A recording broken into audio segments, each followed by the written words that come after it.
As the Phoenix rises from the ashes, it's time to fly. Welcome back to another episode of the Phoenix Splash Podcast. I'm one half of this Phoenix Splash Podcast, 1/3 of the Band from Ringside Podcast. Your humble host, Jason Cornelius Bell. You can just call me JCB. And on the right side of my screen, you know him, you love him. He's the founder of the GLG Midwest Foundation member. He runs this shit. As you know him, you love him. Holla at him. Brett Jager. Happy belated birthday. And for those who don't know, his birthday was earlier before we recorded, so we can get all of that nonsense out the way. Talk about your birthday. Tell me something good. Thank you very much, sir. Something good. Big shock. Will Ospreay with another match of the year candidate. Just unbelievable. But we're going to save that more for later in the show, since we spent about the first 30 minutes sucking his hog last time. But birthday was great, man.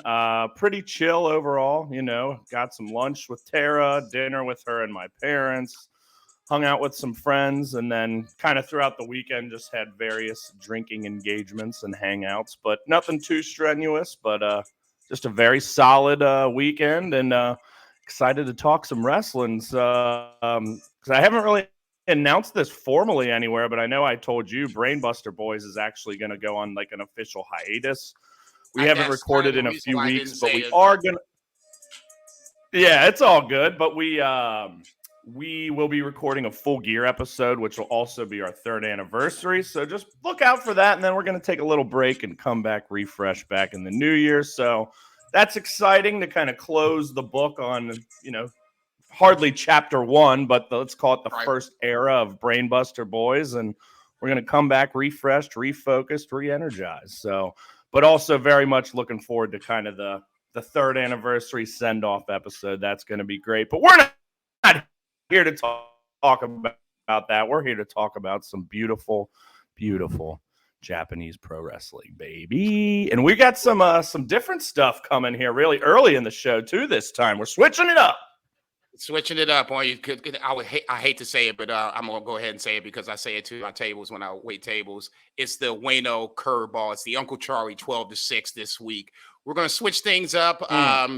Brett threw me a couple of matches from old Noah. Then we're going to talk about DDT Ultimate Party that happened over the weekend. Now that would be a curveball right there. he came back. Holy shit. 1, 2, 3, 4, 6 matches that we watched. We're going to talk about that. Then we're going to jump over to little All Japan. There is, I guess it's a couple of title matches that we watched. That's going to kind of lead into more of All Japan as we move forward. Got the subscription. And I can see, well, if those who are watching on YouTube, my caption is why Stardom, why. We'll save that for the very end. I don't even know why. I know, and I want to save it because I want to make sure this rant is genuine and legitimate. I can't wait. Between All Japan and the Stardom rant, we're going to throw in some New Japan. Obviously, we're going to get back on Will Ospreay's dick because he deserves it. We're going to talk about Power Struggle and then sprinkle in some New Japan Lone Star and Fighting Spirit Unleashed, a little FSU. I love that shit. That was one. Yeah, you do. Hey, we're might see each other. I was gonna say we're looking right down the barrel at a Louisville and Florida State ACC. Who would have thought? Look, maybe on my side of the fence. More so for us, but yeah, I was cautiously optimistic and things have fallen into place. So for that, I'll say I'm grateful. But if and on when the flip that side of it, when it happens, you guys will probably you'll be double digit. Yeah, you'll be double digit favorites probably. But I'm not worried about that. We got to make some sort of wager where beforehand, like I'm good. I got to wear like Louisville gear or some shit like that. But yeah, knock on wood. Let's both get there first. We there. I was getting ready to say we already there. You got to have. I know if we beat Miami this week, we were in, and then I know we can still get in with a loss and other teams losing. I don't know all the scenarios, but yeah, probably. So I was going to say, you guys haven't played them yet. We don't play them. We had a pretty easy ACC slate. No North Carolina, no FSU, no Clemson. So we've been the beneficiaries of a pretty soft schedule. But hey, it's nice to be relevant again because our basketball team is anything but. Yeah, I said that before the season started when we beat LSU. I was like, it's good to be back on the national stage. So, and that lovely note, let's get back on point so we won't be here all night. Mr. Jager in this Bizarro World episode is going to be quarterbacking the first few segments. Do you want to talk about DDT first? Let's just start with the old NOAH matches you just watched because I got it pulled up here. Did you watch both matches I had sent? Okay. Yes. I just watched them out of order, but. Okay.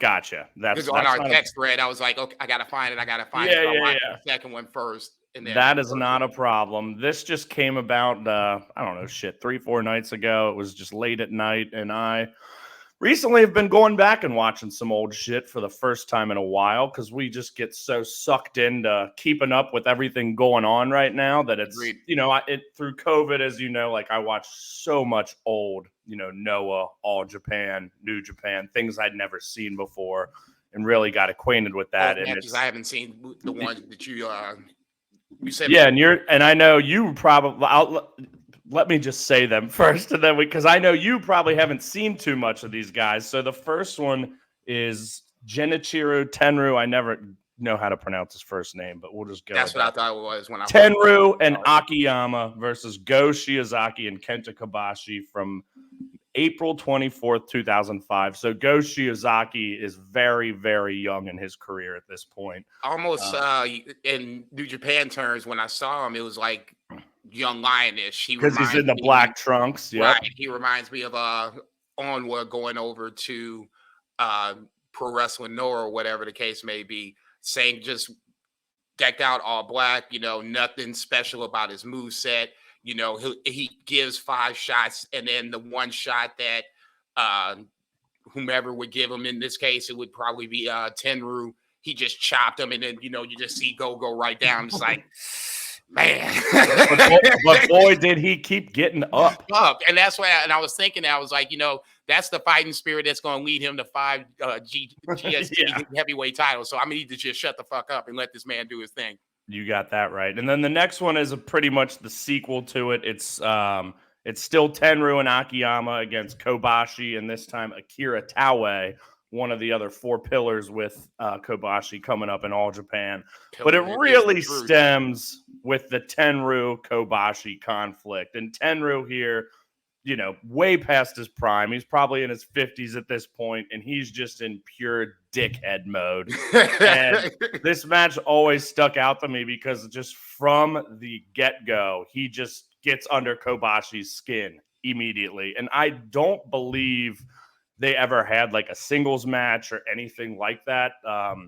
So I think this is kind of like the extent of their battles, if you speak. The blow-off, yeah, and it's only 2 matches, but right away, and if you're watching on YouTube, you can see my name is Tenryu's water bottle. Tenryu, just right as the match starts, probably within 30 seconds, just gets a water bottle and just throws it right at Kobashi. Crowd goes, oh, and Kobashi's all pissed off.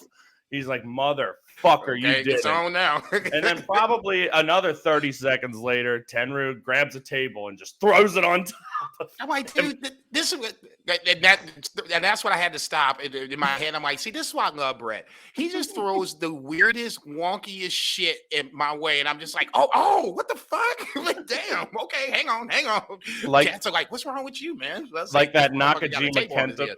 Like that Nakajima Kenta match with that just huge high knee, like 1 minute in. It's like, okay, I'm just like, oh, you don't say. That's how we getting down. Yeah, these old NOAH matches really know how to pop early on. But tag team for sure. Yeah, but that just gets it going. And I mean, and then throughout the whole match, it's a lot of Tenryu and Kobashi, not only inside the ring, outside. And once Kobashi gets his hands on him, he chops the fucking daylights out of him over and over and over and pops a blood vessel in his legit. Like, he is, as much as a chest could be gushing blood, Tenryu's chest is gushing blood. What did you think about that? So, I wanted to dial in and watch it. So I fed the cats early and I was like, okay, let me do my thing. And I'm watching the shit and I'm sitting there like, he was on the mat and I could see a little red on his chest. And I'm looking, I'm like, is he cutting him? No, he's not bleeding. There's no way. So then he gets up and then the next thing you know, it's just coming down like a fucking river. Like somebody stabbed him in his neck. And then the blood started to come down his chest. And I'm like, what the fuck? I'm like, oh, he broke a blood vessel. Oh, Kobayashi ain't no joke. Oh, no. You got that kind of power on the chops. Oh, so from that point, I was like, okay, this is where, mental note to self. Watch what happens from this point going on. Go ahead. Mental note to yourself. Don't piss off Kenta Kobashi. And I mean, that's, like I said, the fulcrum of the match is those two, but also it is, like you said, the fighting spirit of Go Shiozaki, who just gets his ass beat by two of the most renowned bullies in wrestling history, Tenryu and Akiyama. Akiyama just become, like Tenryu, as he gets older, more and more of a bully. So he's kind of like in his mid-level. He's like just entering his bully phase here, I'd say, because he's still pretty much in his prime at this point. He was a multiple-time GHC heavyweight champion around this time as well. Had one of the greatest matches with Kobashi during his 2-year reign, probably like a year prior to this. So he's like, he's at the top of the card as well during this time, whereas Tenryu clearly just out there being an asshole. But it's just so entertaining, so heated. The crowd is so into it. You get a lot of like Kobashi literally like pulling Go up and like motivating him and keeping him going. Right. Yeah. That was kind of John Moxley-esque. We'll talk about that a little bit too. Very similar to that. And just, Akiyama just knees to the face, suplexes over and over, Tenryu chops. Like, I even said it, like, funny enough, I had texted my girlfriend, Tara, thinking I was texting the group, like, look at Akiyama's just bullying Go, but there's one thing about Go, he's tough as fucking nails, something like that, right. Ridiculous. And I knew she was asleep, and I'm like, God, she's going to think I'm a psycho. What are you doing up so late? Don't you have work in the morning? Yeah, babe. Yeah. I got to watch Akiyama go to work, Right.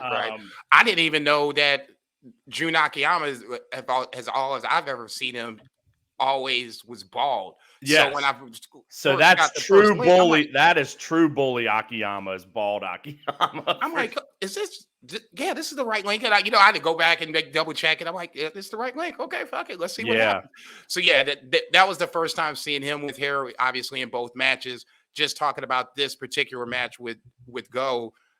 The finish of the match, at least in my head, I was like, okay, Shiozaki's getting pinned. It's just how is this getting ready to happen? Absolutely. And he just went out on his sword is what ultimately is what I was hoping and ultimately what happened.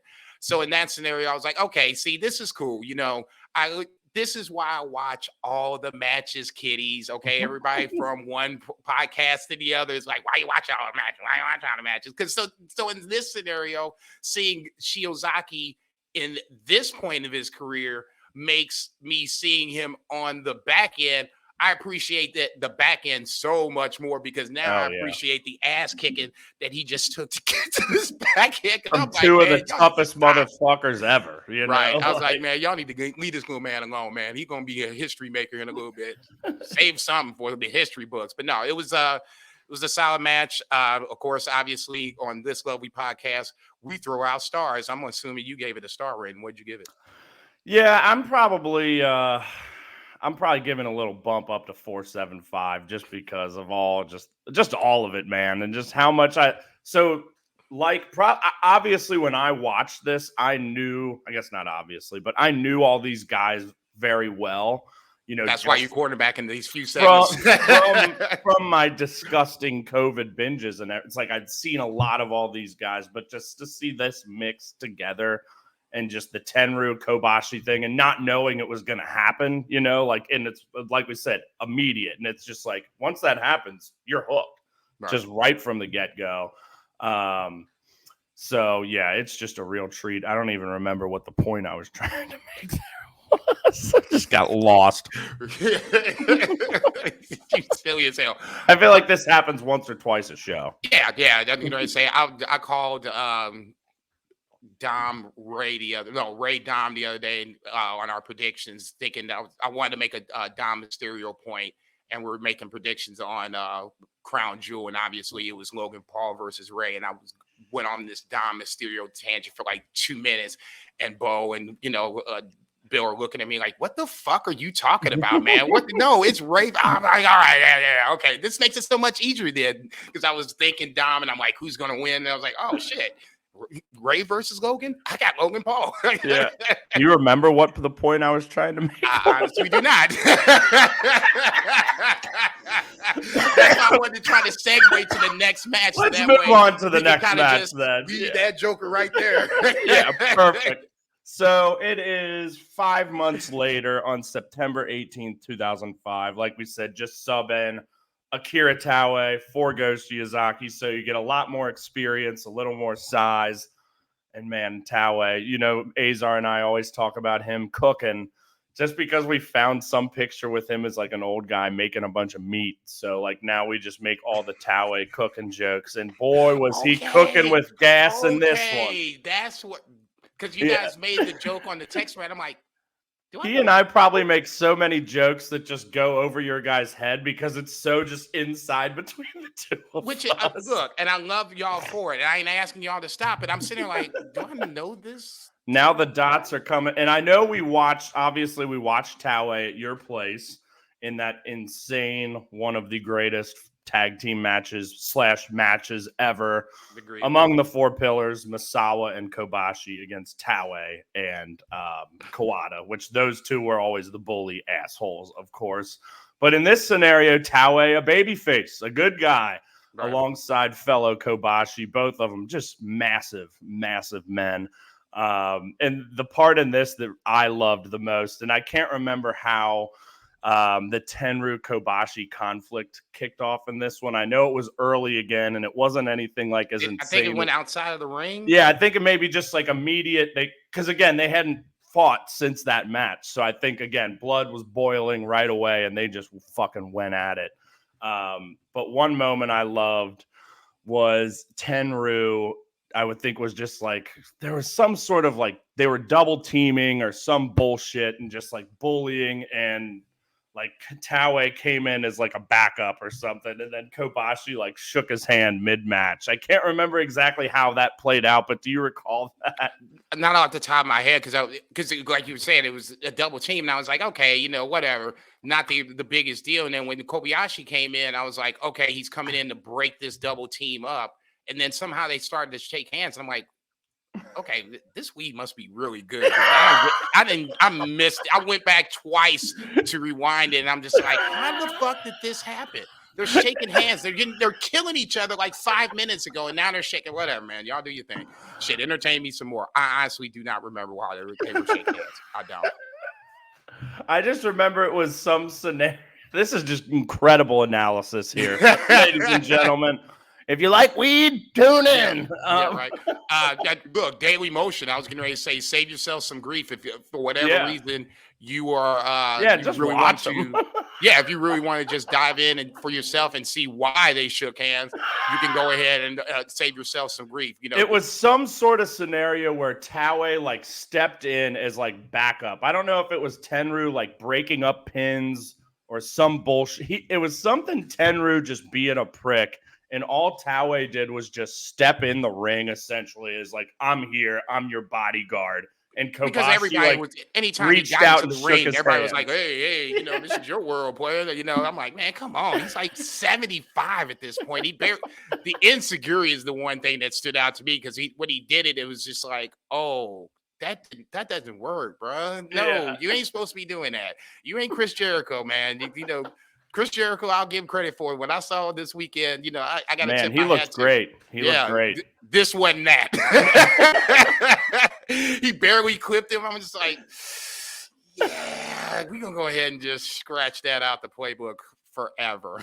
But his bullying and assholeness was peak here. Because obviously, and I say obvious because we just watched the match, his size makes him a great bully, and it should. That being said, that's not what big bullies should be doing. Big bullies should be like choke slamming him. He's more like poking the bear. Right. Like he's just gonna get under your skin and push your buttons and be a real dick about it. At 6'9", 6'10", I'm like, man, just slam motherfuckers. You ain't gotta be just poking dudes. So just everybody's scared of you to begin with. Just now, reinforce the fear and just body slam the shit out of somebody. God damn it. All right, I think we're good here, right? Yeah. Go to Daily Motion if for whatever reason you want to check. They're great. They're both under 20 minutes, and watching them can do a lot better justice than what we just did for them. So, I apologize to the great NOAH. I don't apologize. We're putting it out there, baby. We're telling people to watch it. I was about to say, I'm trying to be nice, but guess we're just shitting on everybody. We're doing New Japan next? No, let's go to DDT, baby. Let's go into DDT. So I fucking loved this, by the way. I'm pulling it up as we speak. DDT Ultimate Party 2023. This is definitely one of their signature shows of the year. They don't. I would say they have probably 5 or 6 big shows, kind of like TJPW does. This being one of them, and I watched probably about half the show, and you a little less. We'll get there. No, I was getting ready to say anything that you told me to watch. What did you end up watching that 6-man? We'll wait. Oh shit! Look at you. That's why I was like, which way you going? Which way you going? How about at the very end of Judas, the crowd actually singing it? They didn't really sing during, but they did after. Once the music went down, then they sung the rest. I was like, okay, see, this is what I'm talking about. This is a good fucking, introduction to Jericho coming to DDT. The only thing I would say about this, and this is my usual knock against Tony Khan, and Tony Khan apparently is my target for the next 6 weeks until 2023 ends. Why didn't they advertise this? Why didn't they say, hey, Chris Jericho is going to be on Wrestle Universe facing Takeshita. If you want to watch it, here's how you watch, yada, yada, yada. That's a great question. Every week I see you're talking about All In 2024. I'm like, dude, it's a year away. And one of your biggest fucking stars on your roster is going over to face arguably one of your biggest up and rising stars. Why wouldn't you want people to see that shit? I've got an answer. I don't know if it's right, but it just came to me because Takeshita lost. Because they're building him up so much, and he's beaten Kenny Omega, and which I thought of that. The match was awesome, and we'll get into it. But why the fuck did he lose? I thought Chris was coming over to do the deal. I'm like, he fucking what? I said, let's just dive into it right now, because I think this is obviously the big talking point, mainstream-wise, from this show. Obviously, Agreed. It's why you were more attracted to it. It's why probably a lot more wrestling fans are hopefully checking this show out, or at least some of it, because there was some awesome shit on here. Yes, Chris Jericho defeats Konosuke Takeshita in what they're calling the double main event. It was the semi-main God damn it, I had it pulled up. I can't get the time. To Chris Brooks and Yuki Ueno for the KOD championship, which was fucking awesome. We'll get to it. But Jericho defeats Takeshita 23-35. And we were talking about it earlier. Match was fucking awesome, wasn't it?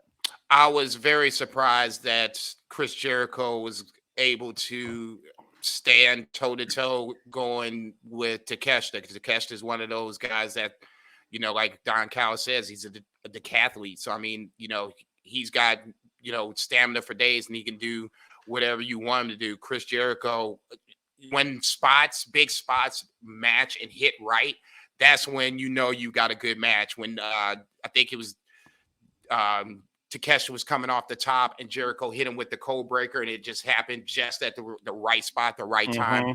That's when I was like, okay, we over here cooking now. Because he hit a pretty good lion salt as well. Yeah, it's like to say, I think it was a miss by Takeshi, lion salt off of that. The running knees from Takeshi, I can watch that shit all day. I don't, don't get me wrong. Kenny Omega's V trigger is one of the most just lethal moves I've seen in professional wrestling. I can watch Takeshi knee the shit out of anybody any given time. Oh yeah. But to me, the bigger question was Chris Jericho and how he would look against Takeshi with no fuckery, no bullshit on the outside. No Don Callis. That's when I was like, okay, this is where I was like, if you want, and as I'm watching the match, I'm like, man, this is going for a little bit, and they made the 20-minute call. I'm like, oh shit, okay, now we're talking.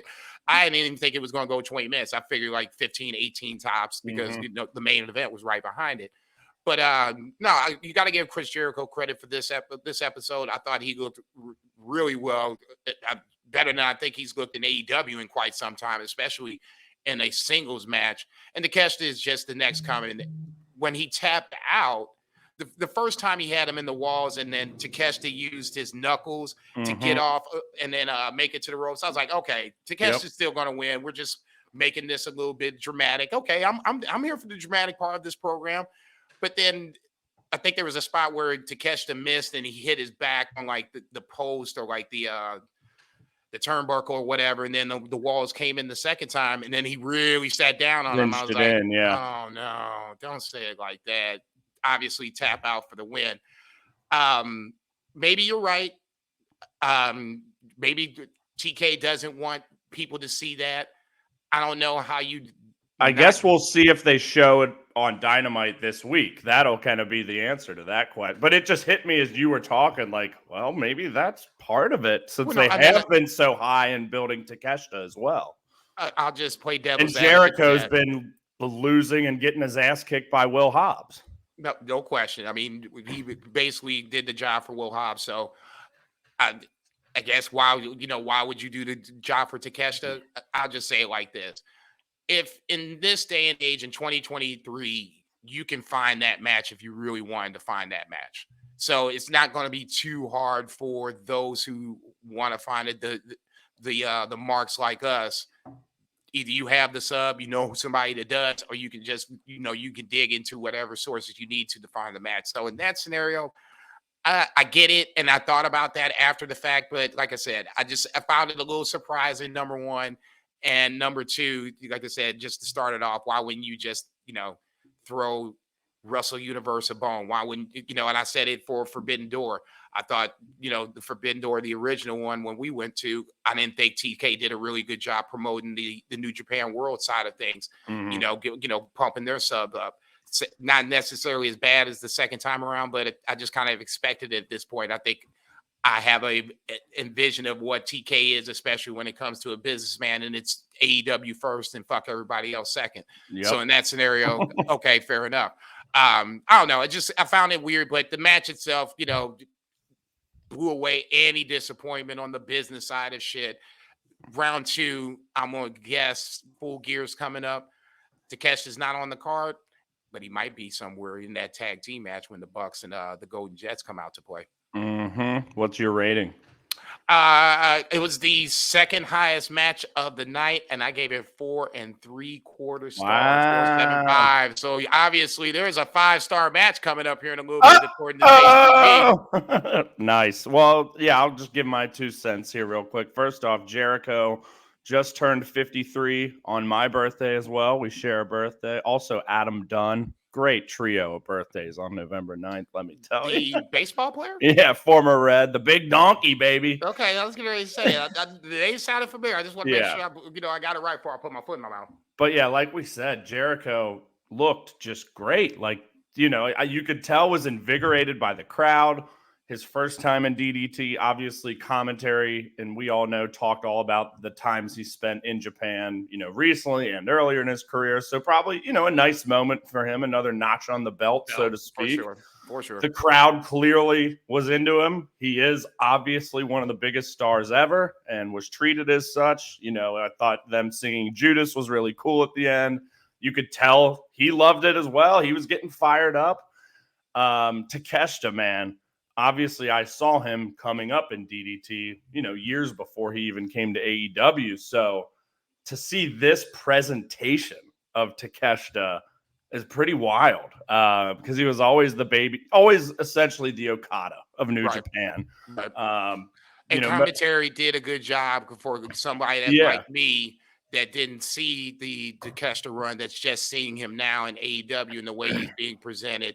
It's like, oh, okay. So, all right. Yeah. So, he's going his own ways. His boys are pissed, but, we still cool. I got love for you, but I'm going to do my thing over here. Yeah. So at that point, I was like, okay, this is cool. I like them telling the story behind the story itself. So in that scenario, it did the one thing that commentary, I think, needs to do for situations like this, big shows like this. For people that are just coming in for the first time, you got to tell us how we got here, why we get. And I think they did a great job of that all night as well. I don't know any of the commentators' names, but they're very. I know the woman. I looked at it. She's like a English translator for like animes, or like she does like the voices for animes like that get released in the U.S. So she's like a voice actress or something. But whoever you are, kudos to you. You do a good job. But no, all three. Was it 2 or 3? There's 3. Yeah. Okay, that's what I thought. The 2 guys kind of sound similar, but like when you can hear them talking back and forth, yeah. And obviously we're high too, so. No, I was getting ready to say, because I looked at I am. Call a spade. But when I looked at the commentary, I wanted to see the matches, and I would like to write the matches down, so I don't have to stop and write the match down and give the star rating and all that other shit. I want to get at least the match lineup out of the way and write it down first. I got down to the commentary, which was on the lower left hand side, and I only saw 2 names. So I was like, okay, maybe it's just a 2-man booth, and the woman being one of the 2. Yeah, like I said, this is the first time for me for DDT, so you're just gonna have to give me a little bit, everybody. I think we are gonna be here all night, and I'm okay with it. As you about to insert the pen over there, but the presentation of Takeshita was awesome. It was just super cool to see the transformation he's made into the worldwide star that he's becoming currently, which makes it all the more vexing that he took the L here. But not much more to say. The in-ring work was crisp. It was fast-paced. It was hard-hitting. The crowd was fucking into the whole thing. I was having... what was it? Off the top rope, Blue Thunder Bomb. I was like, okay, yeah, this insane. I'm like, this shit is getting out of control. There were some big moves. Out of this shit? I know. Man, hell no. I was like, okay, this is it. Yeah. Okay, this is it. No, Jericho, he never hit the Judas effect, did he? I know Takeshita blocked it a couple times. No, right? I was about to say it was Walls of Jericho was the. I knew that was he tried finish, it, but he tried it a couple times, but never really connected on it. But Takeshita hit the high knee about 10 times. Like I'm just like, I'm like, dude. But that Blue Thunder Bomb was insane. Yeah, I was like, I'm trying to okay, this is a suplex, and then they started to kind of wiggle up at the top. I'm like, hey, this ain't no suplex anymore. Oh shit! Didn't Jericho hit like a Hurricane Rana from the top too? Like they were going nuts. Yeah, he did actually. It's one of the best. Like I said, it was one of the best matches I've seen Jericho pull out in a while. Probably since he was AEW champ.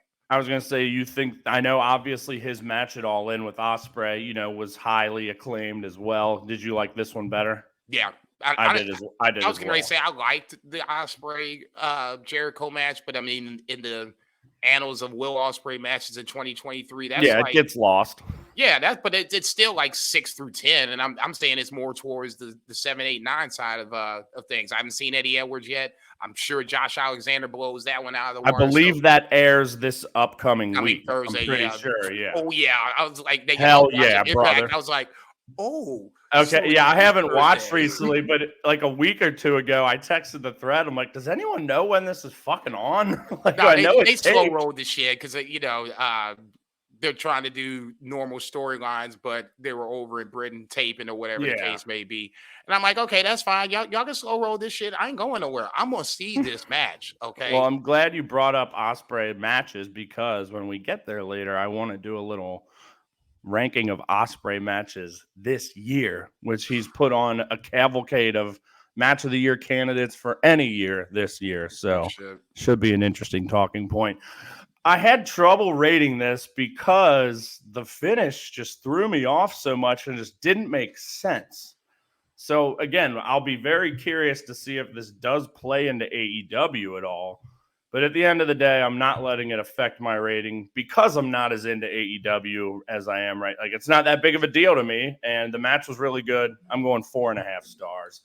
And I agree, it was better than the Jericho Ospreay match. But this was my third favorite match of the night, interestingly enough. So, yeah. Would you like to go to the main event next, or should we go back to the top and work down? And we got some madness in the middle there. We haven't even spoken a word on that. This episode is going to be wacky. We can start at the top. No. This is still Phoenix Splash. Let's go to the main event. Okay, that's what I thought, and I assume this was it's still Bizarro World, but we're going to still hold a little decorum in this motherfucker. Go ahead.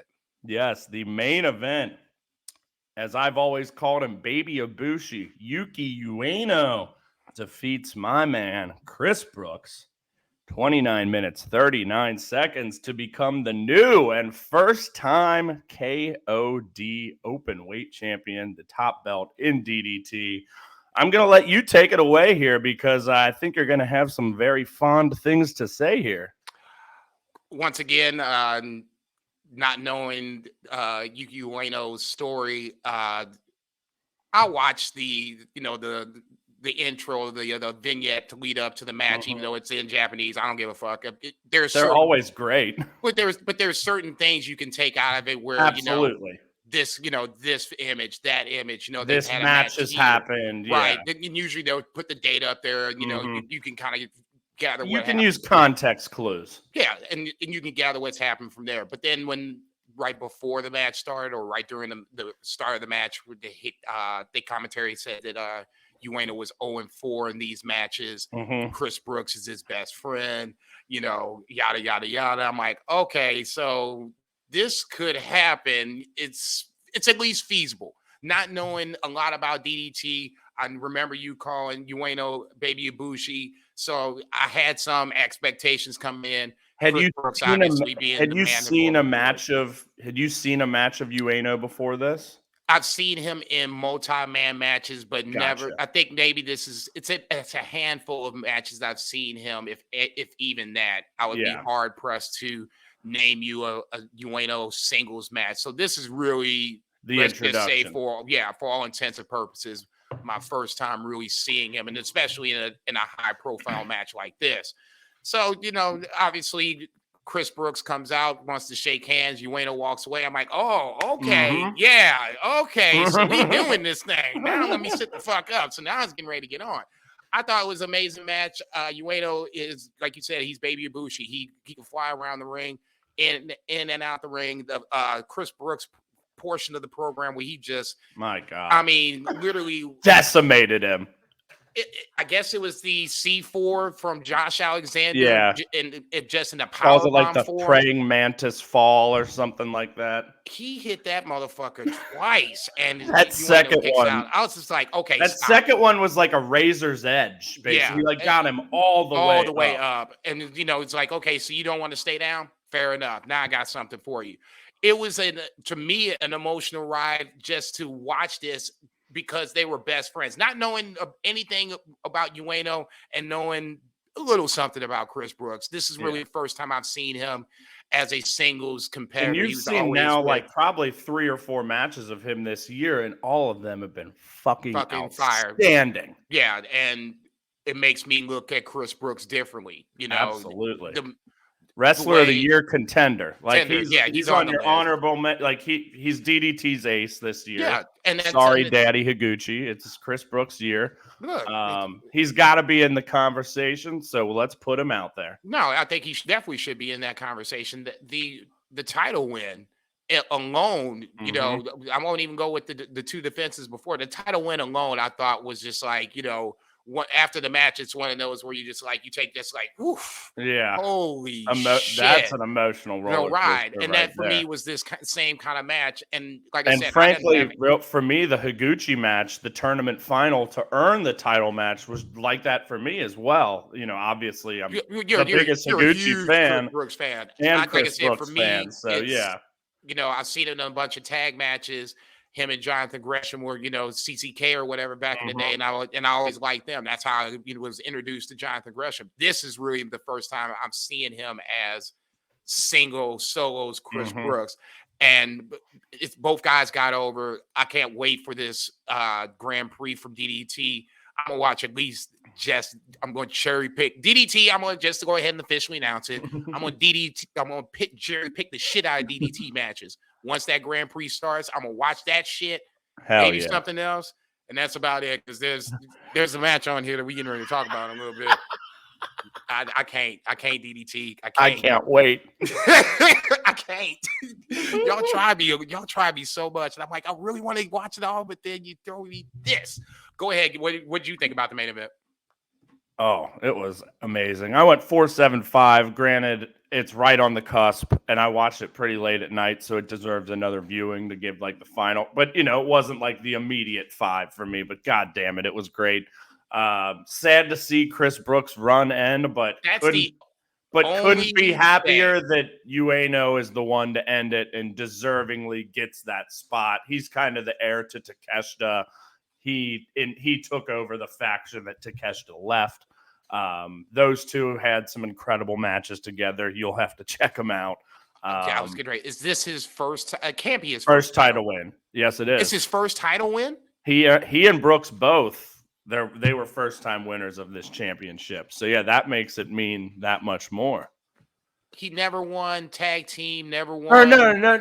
Okay, that's what I'm. No, my bad. I thought you meant world title. No, he was I think it's national championship, the one that Cardona just lost. Spoiler alert. Yeah, right.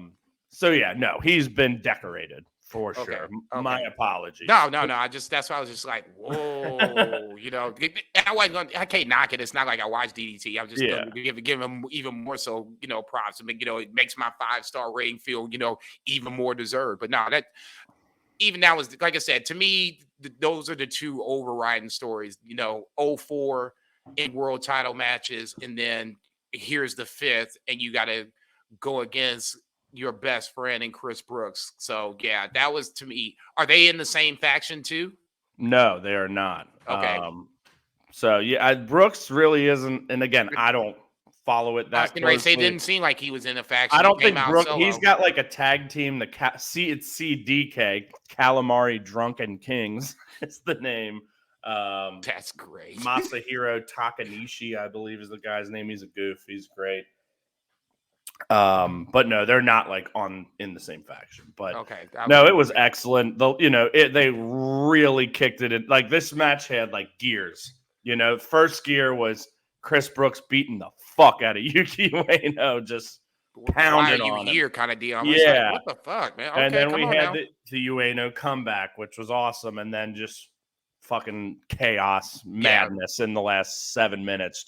They just kicked it into that high gear. This pace, the strikes, you know, just the high impact moves, Brooks's knees, the praying mantis fall, whatever he calls that we talked about.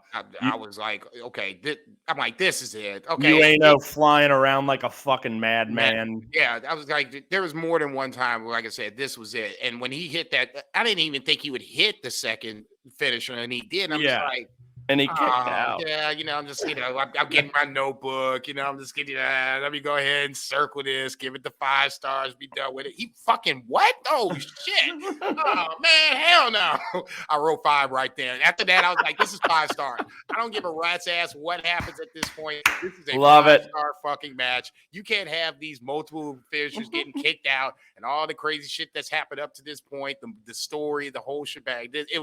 That to me was kind of the reason why I rarely give out 5-star matches. It usually, you have to get me into the whole deal for sure for me to just throw this thing out. I'm stingy about my 5 stars. Like we've said, there's an intangible factor to a 5-star match. Like that's why I said if you don't really feel it on the initial watch, it's hard to say. But there have been times, and again, it was late at night. I wasn't truly as dialed in as I want to be. I'll watch it again. You said 475. I'm in the ballpark. That's good enough for me. Absolutely. But this shit, it wasn't like you came with 375. But this shit means something. It deserves the full attention. I'm the psychopath with the spreadsheet. Yeah, right. No, it was an amazing match, and like I said, I texted you because you're like, have you watched it yet? I was like, I'm just getting ready to, I fed the cats and got my head right, and I was like, let's do this shit. And I saw the vignette for their Grand Prix or whatever coming out later this year. And I was like, hey, are we gonna watch that? He was like, and you were like, yeah, I'll cherry pick that. That's for me is what DDT is gonna. If you're gonna get me invested, that's basically what it is for me. I just kind of am like about half the shows. I don't really watch much, if any, of the comedy stuff. I just did this time because it was Hiromu, and boy, oh boy, it was one of the wildest things I've ever seen in wrestling. Yeah, that's one word for it. Let's just go there. We're in no sequential order. We're here. Yeah, let's do it. Let's see. This is the DDT Iron Man Heavy Metal title. Dramatic Dream Round. Let's have fun.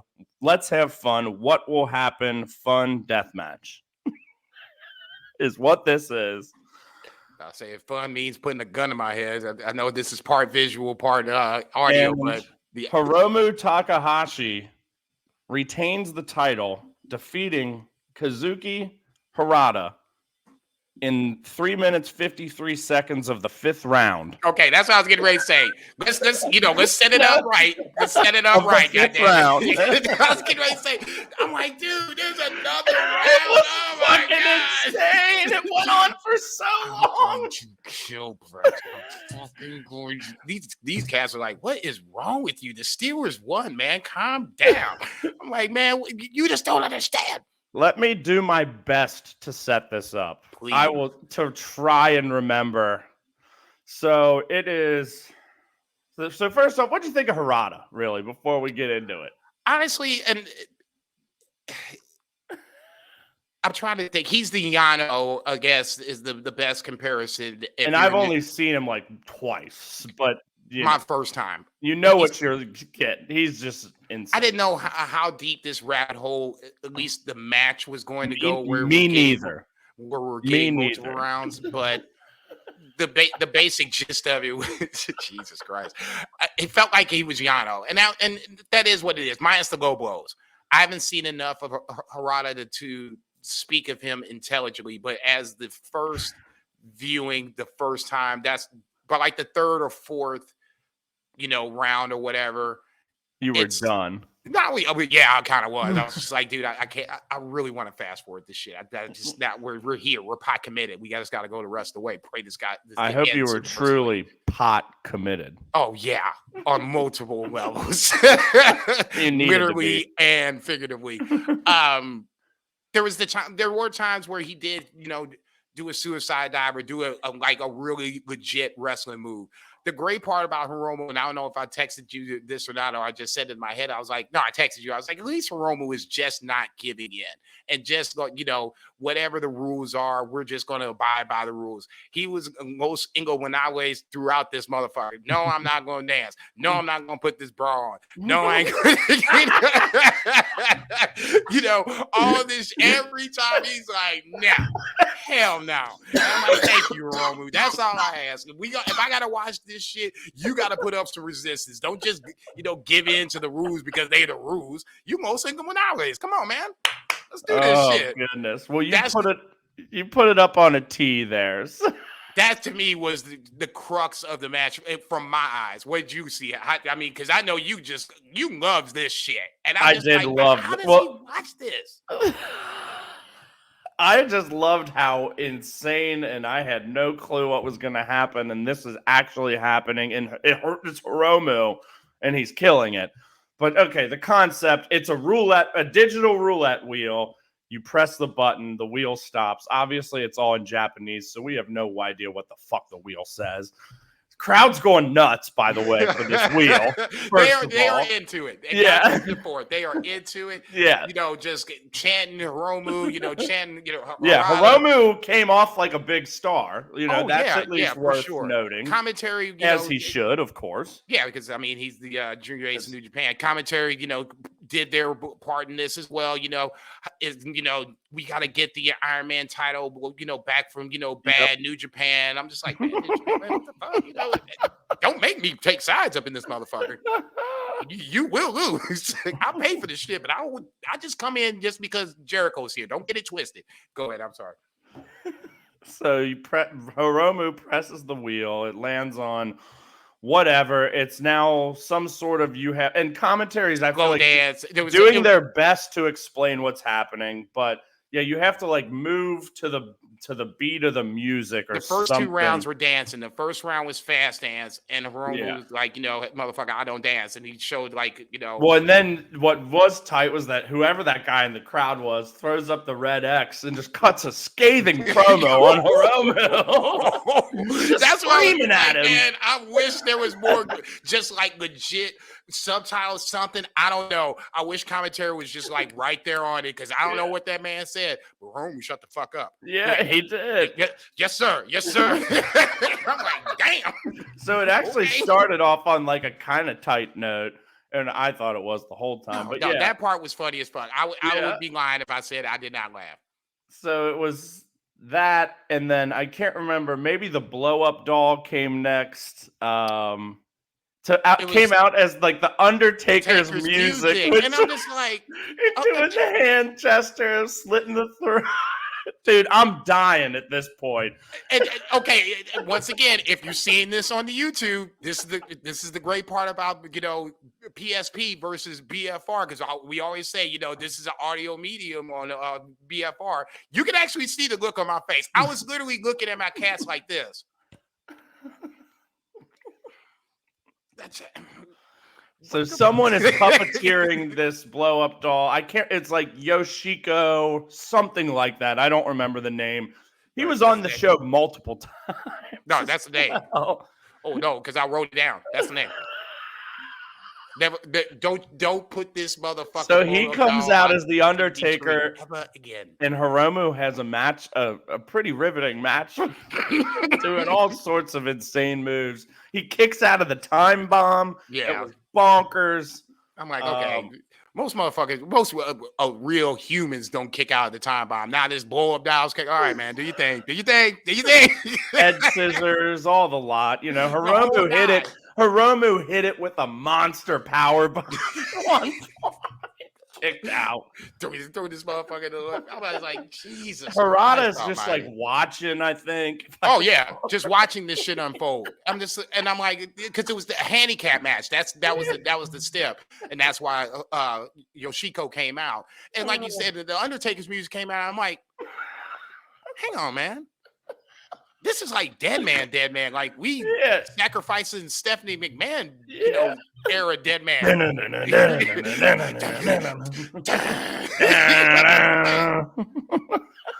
Yoshiko! And I love the woman's voice every time. She just always sounds so excited. And it's Yoshiko! God bless them. They did their damnedest to put this fucking match over. I just was not buying what they were selling. But don't get me wrong. I'm probably the minority in this and in life itself. So I had no problem sitting on this island by myself. I'm sitting there like, you have got to be kidding me. What the fuck can happen next? And then next, go ahead. They get bras. They're wearing bras. Yes, it was bra and panties. Blindfolded bra and panties. So that was the step where And now you had to take off the off bra, right? I'm just like, hey. I knew you were long gone by now. Like I said, this close to fast forwarded. I'm like, why am I not fast forwarding this? I mean, I'm literally looking at Mao versus Matt Cardona next. Why am I not Because I fast think forwarding I this? told you have to watch this because I need this reaction right now that we're getting. Oh my god! I'm like, this is the most ridiculous And thing. and I think I'm enjoying The panda it. was number one, and I used the word in this sentence was. Wait, this. what? I said the panda was the great panda. Oh, dress a giant panda. Okay, that was the most ridiculous thing I had seen on DDT up until now. This is way more ridiculous. Way over the top. I'm just like, you have got to be kidding me. What the fuck? And then the ending was even more. Go ahead. Okay, all I was gonna say, and I want you to take us home on this. I think I enjoy it so much because I know you're hating it so much, and I know I'm watching it before you too, and I'm just knowing how much you're gonna hate it, and I'm just dying laughing about that as much as anything. Stand his ass right now. You see me watching this shit? I wish I had a camera on you. Oh man, you and me both. I mean, literally, there was some times where I was just like, what am I? What? All right, take us home. Take us home. Obviously, I can't remember what the final step was. Me neither. But obviously, you have to do the steps in order to have any part of the match. You have to do slow dance where they almost kiss after at the end of the round, when the slow music cuts off. I'll laugh. Don't get me wrong. I laughed at that part because that shit was legitimately funny. But you have to do these things in order to get a pin. I can't remember what the final step was. I didn't write it down because your boy wasn't even wanting to watch this match to begin with. So I'm shocked you even wrote things down. I love it. So ultimately, Hiromu does get the pin. And, they both guys kind of give each other the flowers, but they're laying, and then they kind of both collapse. Hiromu collapses, and the DDT Ironman belt and the IWGP Junior belt are both laying on Hiromu. And all of a sudden, I see the ref come over. I'm like, what the fuck are you doing? And he counts 3, and immediately I'm like, it's like my mind goes to Wrestle Kingdom, and the words of Despy in my head is like, just make sure you're there. Just make sure you're there. I'm just like, my head's like, I'm like, no, what the fuck? I mean, Lucifer, God bless him, was laying on my lap. He springs out of my lap that's how violent this reaction. Oh my god! So I'm like, he's holding up the 2 belts. So the 2 belts are now the champions or whatever. I'm like, oh my god, Wrestle Kingdom's fucked. Why are we even doing DDT? I'm just literally losing my absolute shit. I'm working myself up into a shoot. Ultimately, is what's happening over here.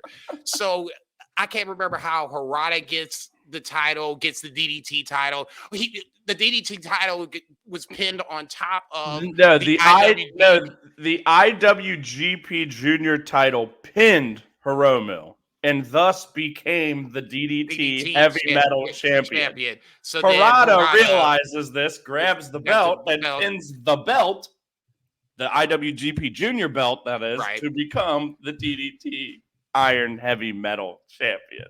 So basically, everybody walks away, the way they came out. Well, actually, Hiromu had the heavy metal belt, so he lost. So he ends up losing this, ipso facto, whatever. Ultimately, for me personally, as the New Japan fan, or a New Japan fan, because we're both New Japan fans in this scenario, I was losing my shit because I literally was like, this Despy Hiromu match is crumbling before my eyes. I'm about to lose my That absolute makes this fucking all the better. shit. I'm like, why are you doing this to me? Why are you doing this to me? No, Oh my no, gosh. no. And from that point, I'm just like, by the end, I'm just like, okay, let's just get out of here. Let's get, Cardona and Mao out here. Let's get this next match. Who's the guy that came behind him and kissed him? I have no idea, but they kissed all the way down the ramp. Back, and that was the cherry on top of the cake. This dude and Hiromu were basically, not tonguing, but they were definitely, swapping some spit on the way back to the curtain. So that it was fucking bonkers. The whole thing. Never seen no shit like this in my life. Me neither. A lot it was awesome. Shit. Do not get me wrong. If you like, if you're a WWE fan and you like the 24/7 title and all its shenanigans and nonsense, you will love the shit out of this. If you're like me and you're here for somebody to catch that work, you probably should skip this match. Let's go ahead and throw the grade out. I'll go first because obviously this wasn't my cup of tea. Everybody knows this who knows me and loves me. I gave it 3.5 stars. You're lucky I gave it that. That's amazing. And you're lucky I gave it. I mean, I'm not giving it more than that. I'll give it 3.5 stars, and I'll tag it with an honorable mention on the spreadsheet. I'm shocked. I thought it'd be a negative for you. To me, like 2.5 is that's true. You don't match. really, So this was above average. This was an above average match. Okay.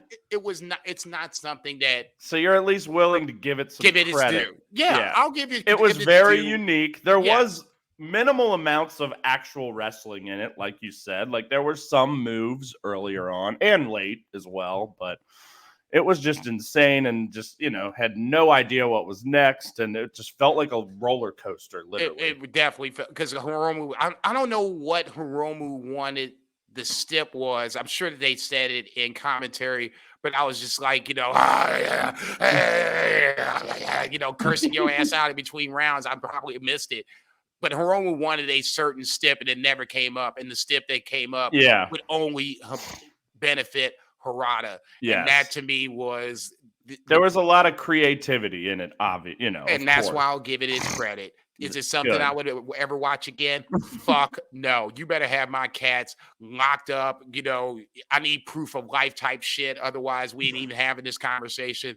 It's nothing I would ever watch again if I didn't have to. Well, I am so glad you did because we got this 10-minute segment, and that was one. And this is by far the wildest episode of this shit we have ever done. We are off the reservation over here. No shit. Well, it was what it was. There's still 3 more matches to discuss. No, I was going to say these last 3 are pretty dry as far as I'm concerned. But go ahead. I disagree. There's one that we're probably going to spend a little time on. We are over an hour in, and we are still in the first portion of the show. Japan's going to fly right by, and you don't give a shit about Stardom. It's just going to be me bitching for a little bit. Hey, we still got All Japan as well, baby.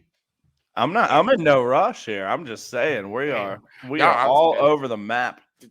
Bizarro World episode. Go ahead. I apologize. Well, let's go next to, because you kept talking about it because you were wanting it so badly in the moment. Mao versus Matt Cardona. Mao defeats the indie god, the evil bastard, that prick, and that slut Steph and Matt Cardona.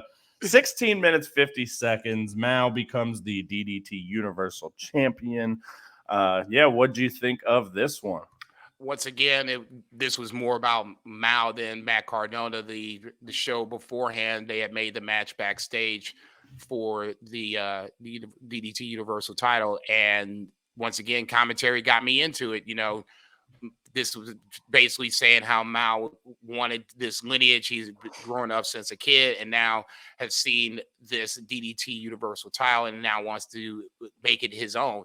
I think, honestly, just on a sidebar, I think DDT titles are some of the best crafted, whatever word, whatever word you want to use in the sentence. They got some Whoever nice belts. designed them, I look at them I'm like, damn, that motherfucker's nice. So anyway, long story short, this was it ends up being a no DQ match out from the press conference.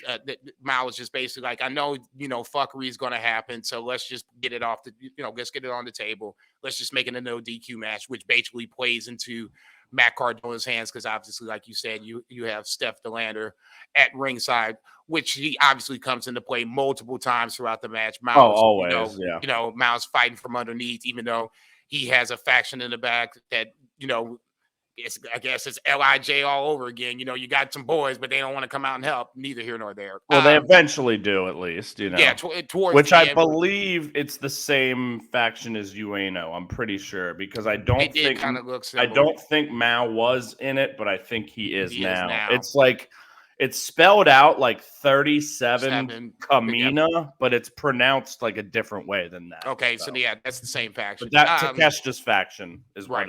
So anyway. Just for me, it was just seeing Mao for the first time. Well, because I still haven't seen the Junior All-Star Festival. So for me, this is like the first time I saw him.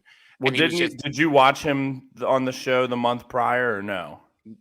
I can't remember who he wrestled. I'm pretty sure I watched him. Yeah, because I was going to say because I thought you did. I thought we had talked about it. Because that led to he was already backstage. Cardona comes backstage or whatever, and they make the match or whatever. So second time, neither here nor there. I just for me, Mao is one of those guys. It's what 22, 23. And the basically he has the world in his hands. As long as he can stay healthy, he could be really one of the next big guys coming up. I'm interested to see where it goes next. That's one of the guys I will cherry pick when I see him on the card, whether it's tag team or otherwise. But I thought Matt Cardona did just enough to at least get me interested over to looking over to now with the guy with the sub. It makes it easier for doing it. That was my whole TK rant. If you got Chris Jericho, why not just say, hey, it's on, fill in the blank, check it out if you want to, do whatever. But neither here nor there. I digress. Go ahead. What's your rating? I gave this 3.75. Yeah, I'm 3.5. Yeah, it was, good, entertaining stuff. What Cardona's been doing over there is pretty much the same. A lot of interference from DeLander, a lot of fuck yous, a lot of middle fingers. I think DeLander's the evil foreigner. Yeah, DeLander's great. I think we talked about it last time as well. Like she's really good in that role. She's always heavily involved, and this time it backfired, and the good guy gets over. So yeah, I think Cardona definitely served a pretty good purpose. I'm sure he brought some new eyeballs over there. He had a few, you included. He had a few title defenses. I think they were all probably like 3.5 for me, but they were all good. They were all entertaining. They all served their purpose, and I'm glad they happened. Yeah, it was not anything that it was going to be, top of the card or anything like that. He being Matt Cardona is entertaining enough where I don't have to groan while watch his matches. You know what you're probably going to get. He still has, some go-go juice in the tank. So he looked great. His entrance was awesome with that gold mask. Yeah, he looked real good. Yeah, I was going to say I love the creativity with his gear because this was, definitely Eddie Jones. Oh yeah, or whatever. I was like, okay, I see you. Indiana Jones, Indy Jones. I see you, motherfucker. So yeah, in that scenario, you always have to give Matt Cardona credit. He's creative with his gear and how his mind works in the ring. Whether you like him or not, totally different story. And you can discuss that on your own time. Let's go towards the top of the card of where we started, and then we'll take it home on an emotional note in a match that I absolutely loved. But another tremendous match on this card.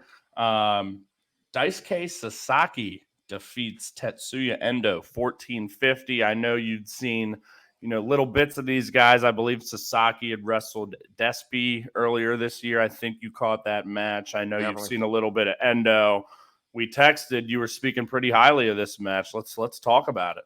Gave it 4.25. Likewise. I was it's one of those matches where, I'm seeing both guys. I've seen Sasaki more so than I've seen Endo.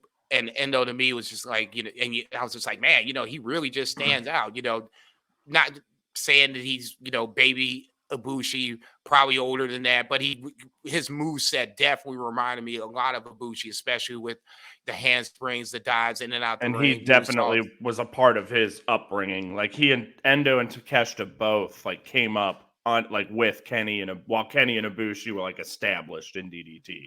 Okay, so I don't know if they like played a part in their training, but they were definitely there from the beginning of both those guys' careers. You could so see there's influence. Let's put it that way. Yeah, for sure. And that's where you have it on one side. And Sasaki, to me, is more of not even a death match. He has the death match reputation, but he can go in the ring too. So in this scenario, I'm like, okay, we got some shit going on. Sasaki, pushing his guys back, at certain points, like, hey, let me handle my business. But then like 30 seconds later, they're setting the table up for him. I'm like, okay, see, I like you guys. Boss said, let me get this.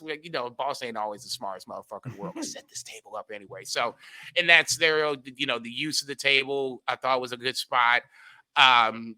Just like I said, for somebody that's just seeing DDT for the first time, this didn't overstay its welcome, and it was a really good match for me to jump into. This is the first match I would watch. I was like, oh shit, okay, this might actually be a nice little interesting 3-hour ride.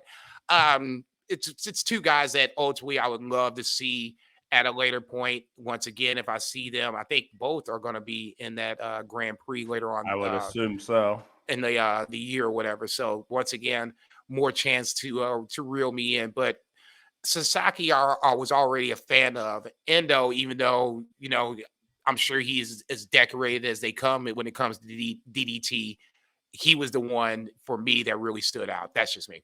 Yeah, agree. 4 1/4, and this was a lot more like just urgent, high energy right out of the gate. I was, and commentary referenced a lot of like history between the two. I'm not well versed to know it, but like again, it helps knowing there's something. There was some interference. Oh, they don't like each other. Yeah. That was clear. I'm like, I think I've probably seen. I know I've seen like at least one match, like maybe in the tournament last year. But again, I don't follow it close enough to like remember these two have history. But anyway, great stuff. A lot of interference from Damnation TA, Sasaki's group. And that 450 through the table on the outside was fucking fierce.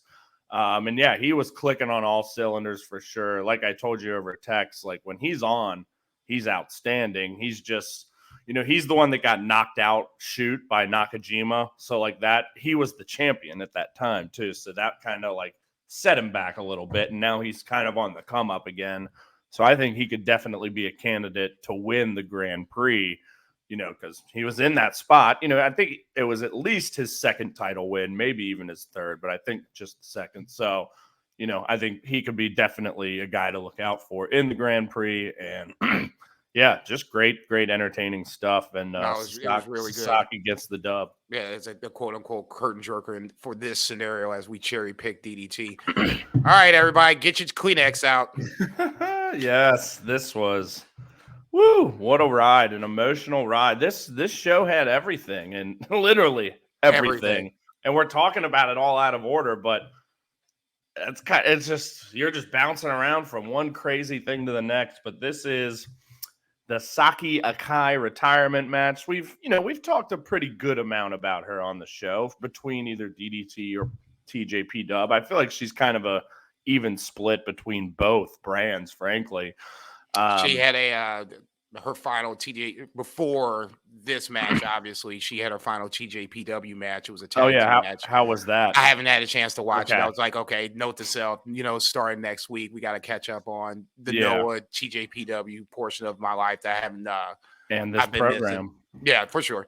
And obviously, last show we talked about her incredible match with Chris Brooks for the KOD championship.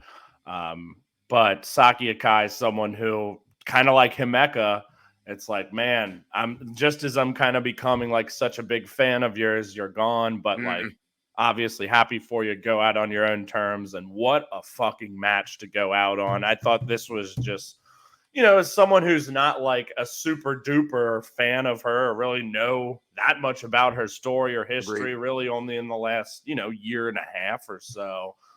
But knowing all the surrounding parts, Hideki Okatani, I'm not like super familiar with, but let me just say the match, I guess, before I get caught up in it. Forget where I'm going. Tito.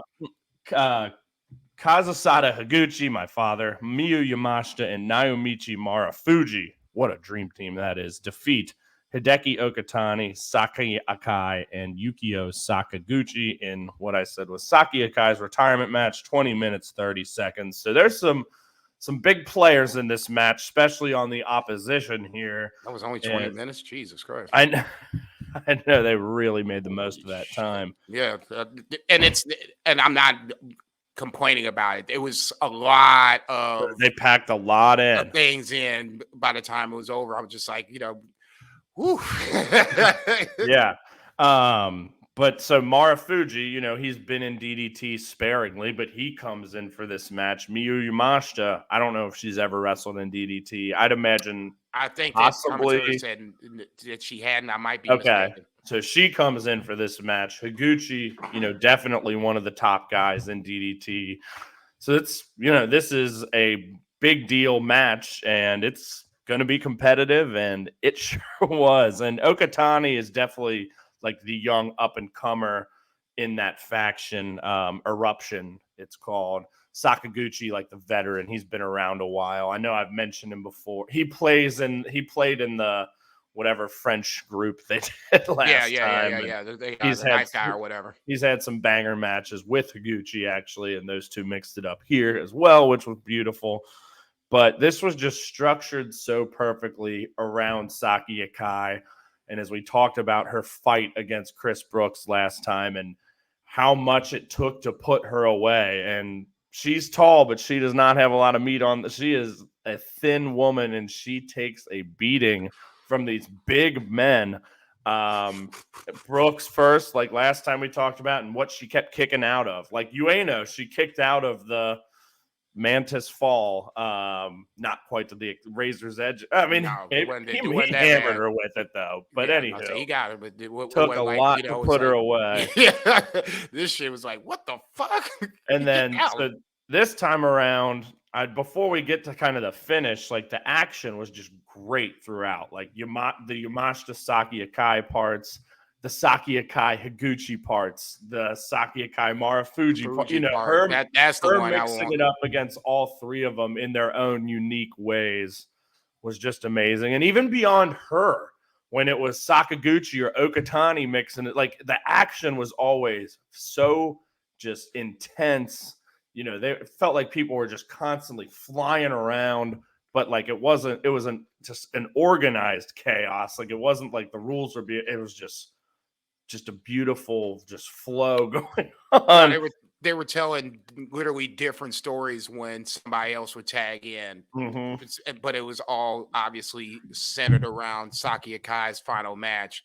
And when Marufuji tagged in and Saki was down, I was just like, oh shit, this is where it might start getting ugly, because Marufuji definitely wanted to be a part of this match and promised. Thanks for picking me up, by the way. I was spiraling there. Definitely Marufuji wanted to be a part of the match to begin with, and wanted to send Saki out on the wrong note, so to speak. And between Higuchi just chopping the shit out of her chest, Marufuji kicking the dog shit out of this poor girl, I'm just like, okay, see, now y'all getting out of hand. And Yamashita kicking and kneeing the shit out of her as well. Which, okay, and look, sorry I might be a little, sexist in this next statement, but, that's what I'm used to seeing, okay? Fair. That's fair. Was, this was well beyond that. There was a couple of times I was like, all right, man. Ever. I'm like, all right, that's enough. God damn it. Shit, stop kicking her.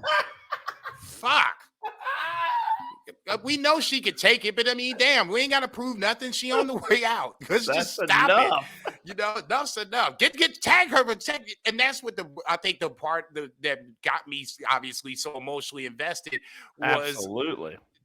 No matter who was coming in the ring at some point she took their best shot and was just like, you know what, it's going to take a little more It's than not that. enough. Yeah. And that to me was just the kind of the microcosm of what I've known from Saki Akai. I've not seen her enough to really, like I said, speak intelligently on her. But what I think I know is between this and the Chris Brooks match, the little bit that we saw of her as tag team champ over in TJP Dub, this is somebody that you just can't, roll out the carpet and have this match be done. You're going to have to do some shit. And that to me ultimately sets up the finish where you have me just like, oh shit. My God. Okay, this is how we do it. All right, y'all got me. God damn it. First, it was just Yamashita solo. Like they kind of set it up where the other two, like she took the other two's best shot. And well, not quite. Higuchi didn't give her the iron claw, but he still fucking gave her the work. Chop, I was about to say the chop he gave her. That's why I was like, okay, see, man, damn, what? And you ain't going for the title? And the best or worst is yet to come. But so they all hammer. Marufuji, like she kicks out of, I can't even remember what, one of the like Emerald Flosion or something like that. Shinora. No, you are absolutely correct. And like I said, that's why I was just like, okay, see, it's gonna be one of these where Yamashita comes in. Akai doesn't have much left. She's getting kicked all over the fucking place. Yeah, I mean, literally all over the fucking place. Suplexed all over the place. I text Brett. I was like, man, the guys over here, taking turns on there like a fucking blunt. I mean, what the fuck? This is getting ridiculous. Somebody stop this. And she eventually takes I can't remember what they call her kick to the head, but it's a great name. Do you recall? Oh, you talking about Yamashita? Yeah. It's the spinning round kick. But there's a name for it. It has a clever name, but she hammers her with it. Kicks out. Like, oh my God, how? Unbelievable. What's it gonna take? Right? Just lay down. Come on. I was about to say you're going to retirement, okay? Yeah. Don't fuck it up by starting off like this, please. For the love of God, go ahead. So then, I don't know where everyone else is at this point, but now. Am I missing something? Or no? Her partners were like knocked out on the outside. Yeah, I guess they fucked them both up. Yeah, I'm pretty sure. And then that sets up. Then they all get into the ring, and I'm just like, oh. There's there's still a lot of fighting amongst the four while this it's all going on at once. And yeah, eventually the other two guys, Okatani and Sakaguchi, both get hit with big moves from Higuchi and Marufuji. That's right, and it ends up all three of them in the ring with her. And I'm just like, oh, and that's when the blunt passing begins. Yeah, I'm just like, oh shit. It's like Marufuji's like hammering her with chops. And these are two of the biggest choppers in the game. And then Higuchi, my God, just uncorks a fucking headbutt on her. Yeah, and I was like, damn, man. I'm like actually like I'm like emotionally like, oh my good, this is where I'm like, enough's enough at this point for me.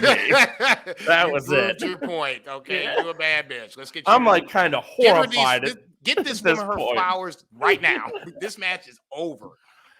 Oh my God! And then Yamashita ends it right eventually. Yeah. The part that got me is the part that is basically the finish where the guys, all four guys are in the ring and they all decide mutually to get out and let the ladies handle their business. And then Yamashita just comes up with a running knee and just smokes. That's right. That was amazing. Like one by one, they all get out of the ring. Yeah. Yeah, and that's that's the part where I wasn't crying by this point yet, but it definitely, it stood out to where they were giving the ladies their moment, and more so to me, it felt like more so Saki Akai, her moment. This is where she was going to fall on the sword. So be it. It might as well be Yamashita being her best friend doing this shit. So even before Chris Brooks and Ueno came out, you had best friends versus best friends here in this match as well. So it was a really good way to end the match. It wasn't crazy, but it was crazy with spots, crazy with headbutts, question mark kicks from Marufuji. Marufuji and Higuchi was not treating. They were Saki not Akai, pulling any punches. not at all. And that's what I was like, wow, this shit's fucking crazy. I gave it 4.5 stars. Yeah, I was 4.75, man. Like I wasn't crying, but I definitely had tears Not in during my the eyes match, but by after the the end. match when, you know, the tributes and, you know, they did, like, you saw Tanahashi, Yeah. Awesome Kong. Apparently Shinsuke was supposed to be on there and they cut his out. Oh, That that's was a kind of like, bummer. you know, that's some WWE shit, but neither here nor there. And then even once again, not knowing what the fuck she was saying in Japanese. Let me go back for a second. When Saki was on the mat or whatever, and it looked like I was like, is she crying? And she was crying legitimately. Yeah. That's when I was like, oh, Yeah, that's you when got me. I got at the end when they all got out of the ring, and then when she just had the tear This in is her eye it. at the Yeah, end. that was Yeah. like, yeah, okay. That's when I was And I was emotionally just connected. so into it the whole time. Again, because all the supporting players are so good, and this was a damn good match in the midst of her retirement match. That's just has this whole arc about her. There's so much else going on, and it all like ties together so beautifully. No, it was really well done, especially like This I said, match not was knowing a just lot. great wrestling theater. It Agreed. was just wonderful. So No, and it was at least in this scenario. Now that we've covered the 6 matches, it was the perfect chef's kiss, if you will, for our voyage into DDT for this absolutely. episode. I love the whole thing. Like I said, I'll cherry pick as we go along, but I got the sneaky suspicion this ain't gonna be the last time we talk DDT here on the PSP. I think not. So let's quickly talk a little All Japan before we dive into New Japan. We're just going to go through 2 matches here because our boy Katsuhiko Nakajima, I don't think it had happened the last time we recorded. And No, we were obviously trying to we've been decide. talking about it, and we all, I know I kept saying New Japan is the only thing that makes sense, but you know what? Surprise! And I'm happy he's there even before he won the title. Spoiler alert. Because, we were already kind of on the precipice of should we get the all. There we go. Should we get the All Japan sub? Obviously we love Kento. We love both the Yumas, Aoyagi and Anzai. We're getting more and more interested. And then all of a sudden, our good old pal, Katsuhiko Nakajima, shows his ass up. And getting Brett and our $6 moving forward. yes, and gets my $6.06 American, whatever it comes into. Yes, he shows up after Yuma Aoyagi retains the Triple Crown Championship against Kento Miyahara, the first time he's beaten him in a title match ever, in a wonderful match. Nakajima shows up in a suit with a bouquet of roses and comes up to the guardrail just after Kento loses a 30-minute war in what's been a kind of a tough stretch for him of late. He has been losing a lot of matches. Fucking Nakajima comes out and just whacks him in the face with the roses and walks his happy ass on out. Talk about Nakajima showing up. Talk about the Kento Yuma match first, because I know we both watched that, and then the subsequent Nakajima Yuma match. But let's just start from there, and then we'll get to the Nakajima match. But what'd you think? The physical match itself, I thought was really good. Once again, it kind of makes me feel good that we're going to have the All Japan sub in our pocket, so I can dive in at any given point. Well, I was saying before we started recording, the 15th is their next live show, so I'm definitely looking forward to cherry picking that Joker to start. But I got the sneaky suspicion I'll dive into that. Honestly, I wasn't sure what to expect. I've seen enough of both guys, but I knew the backstory into it, that you had Yuma wanting to usurp Miyahara as the ace of All Japan, and this is the culmination of that essentially that storyline, and they got after it. This was one of the better matches I saw all weekend, and that includes WWE and whatever hell else I watched. That fisherman suplex on the apron, that was rough as Brutal. fuck. I'm like, oh, yeah, these boys were going to work. Yeah, Cork and Hall. Yeah, and from that point, that's when I thought it took a next second gear. Nice battle back and forth. Once again, it was, you saw Miyahara getting ready for the I guess the deadlift German suplex, which I'd assume is his finisher, because once he got him, you heard the crowd like, you know, like, okay, so it. Couldn't get it the first time. Kicks out. Yuma kicks out on the second one, and that's where it was just one of those matches where I'm like, okay, not knowing who I knew going in that Nakajima showed up. I just didn't know the finish of the title match itself. So Same. Nakajima part I already knew, and I was just kind of skipping or whatever. I just didn't know how the end of the match was. I'm with Azar on this one. Shout out to Alex Azar on this. He said 5 stars. I agree with him too. This was, I thought, another 5-star match where I think he meant the Nakajima Yuma one was okay, 5. never mind. But I went 4.75 on both. I'll just say it right now. Okay. I thought they were both fucking amazing. I gave the Yuma Nakajima title match. Yeah. I gave it 4.25. I gave Yuma versus Kento 5 stars. Okay. We'll have to clear it up with him. He's actually texting the group right now, so maybe we can get straight to the source. Yeah, I was gonna say I did look down. I was like, who the fuck is texting me? I told everybody I was doing the pod. God damn it, stop this shit. I thought this was another match with not knowing the backstory of either guy, or at least the feud into itself. I caught myself, getting more and more invested into it, watching guys, taking bigger and bigger shots. And I'm sitting there thinking to myself, I have no idea who's going to ready to win this match. Either, no dog invested in the hunt, but I did want to see how this Joker finished. It's another scenario where I like the fact that All Japan brought Nakajima in, because you already have a built-in storyline for him, because you did the match with him and Miyahara over in NOAH, him slapping him with the flowers. I was like, okay, well, this is going to happen. It's just, how do we get there? And then obviously with Yuma dropping the title to Nakajima, once I saw that, I was like, some bitch, y'all just gonna jump right into it. Well, fuck it, let's just jump into it. Yep. I thought itself, for me, like I said, not knowing the feud and just watching the physical match itself and watching these two just go at it, and it was more back and forth versus the Nakajima Yuma match, at least in my mind, where it felt like Nakajima 2/3, Yuma 1/3. Mm-hmm. That's just me.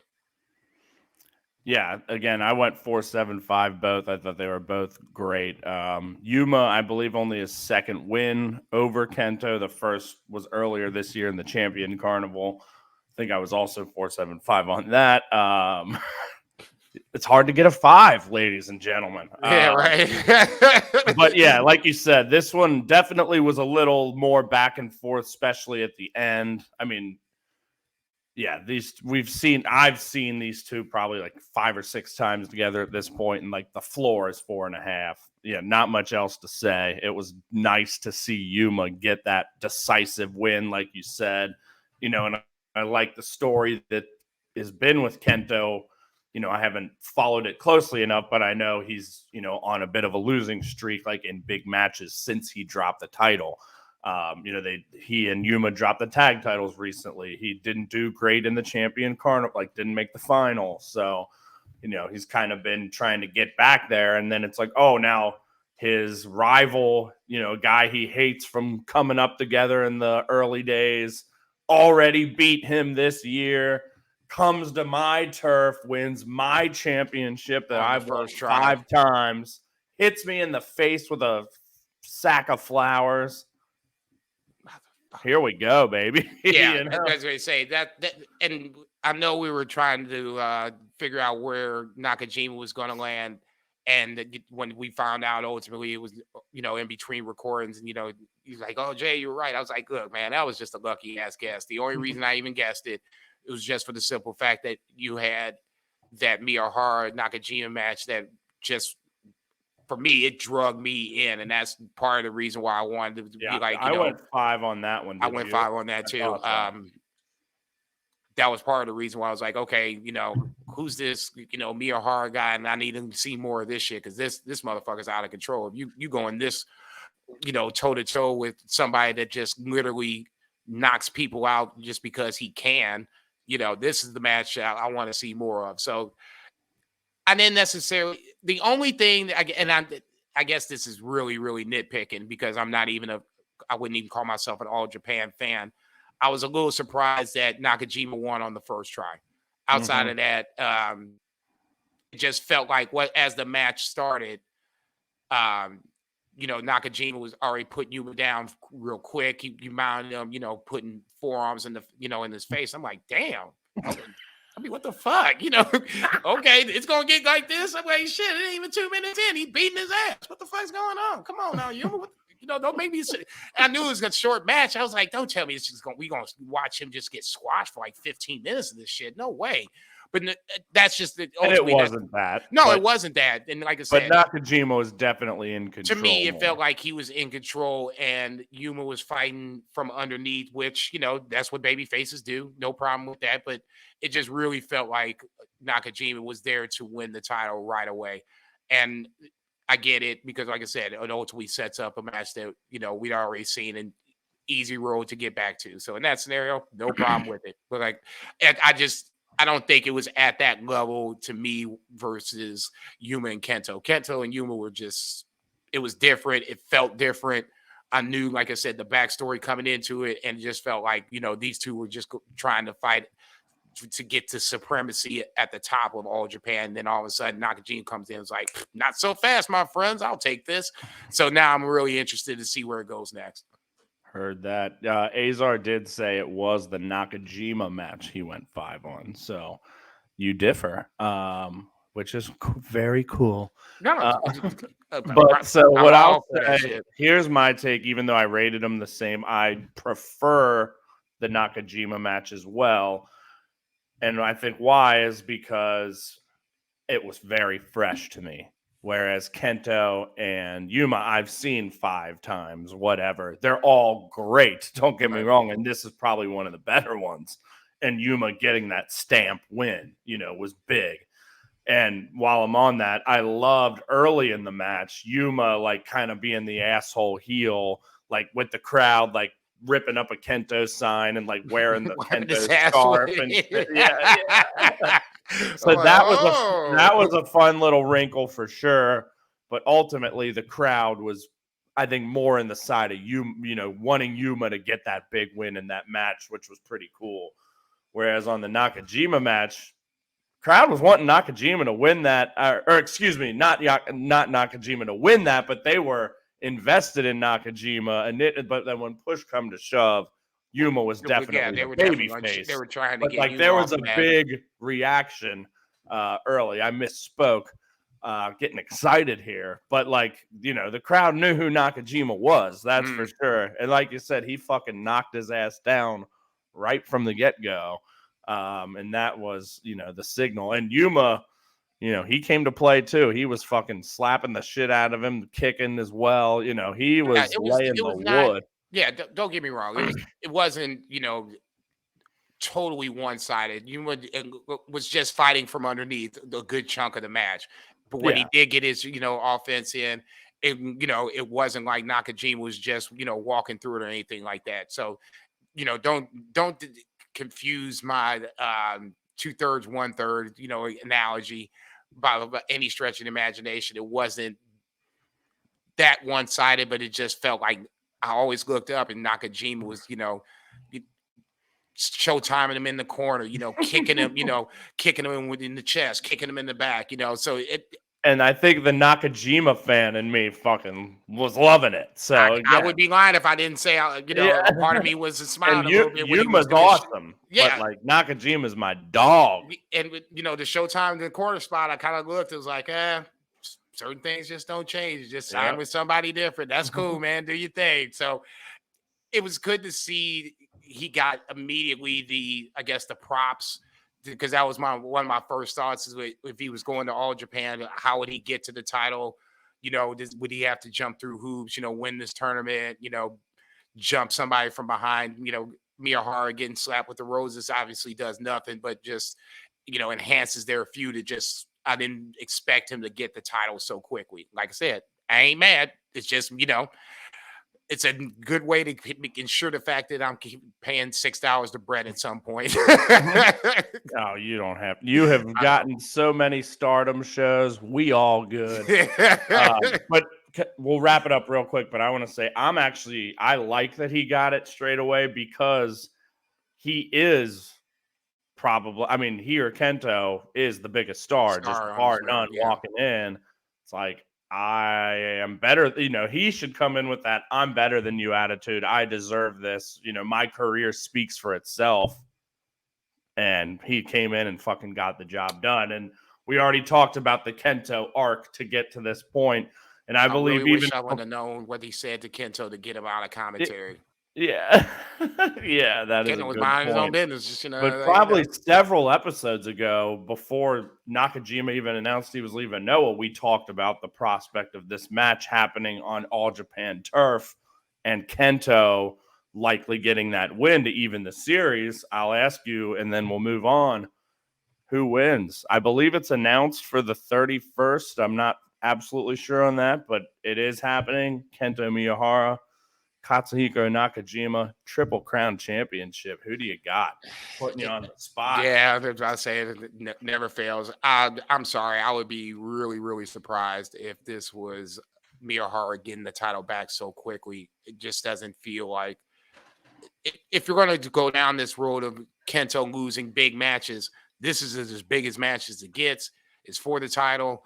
It's his arch nemesis coming over and, like you said, basically putting his feet on the couch, the glove seat, the recliner, the whole 9 yards, fuck your couch type shit. So, yeah, I think this would be a really good way to enhance the storyline of Kento's, decline in big matches, and then obviously putting Nakajima over at the same time. So, yeah, I would be really surprised to see Nakajima lose this bad boy. Couldn't agree more. Yeah, I think Kento needs to be knocked down another peg, and then he'll have a long come up.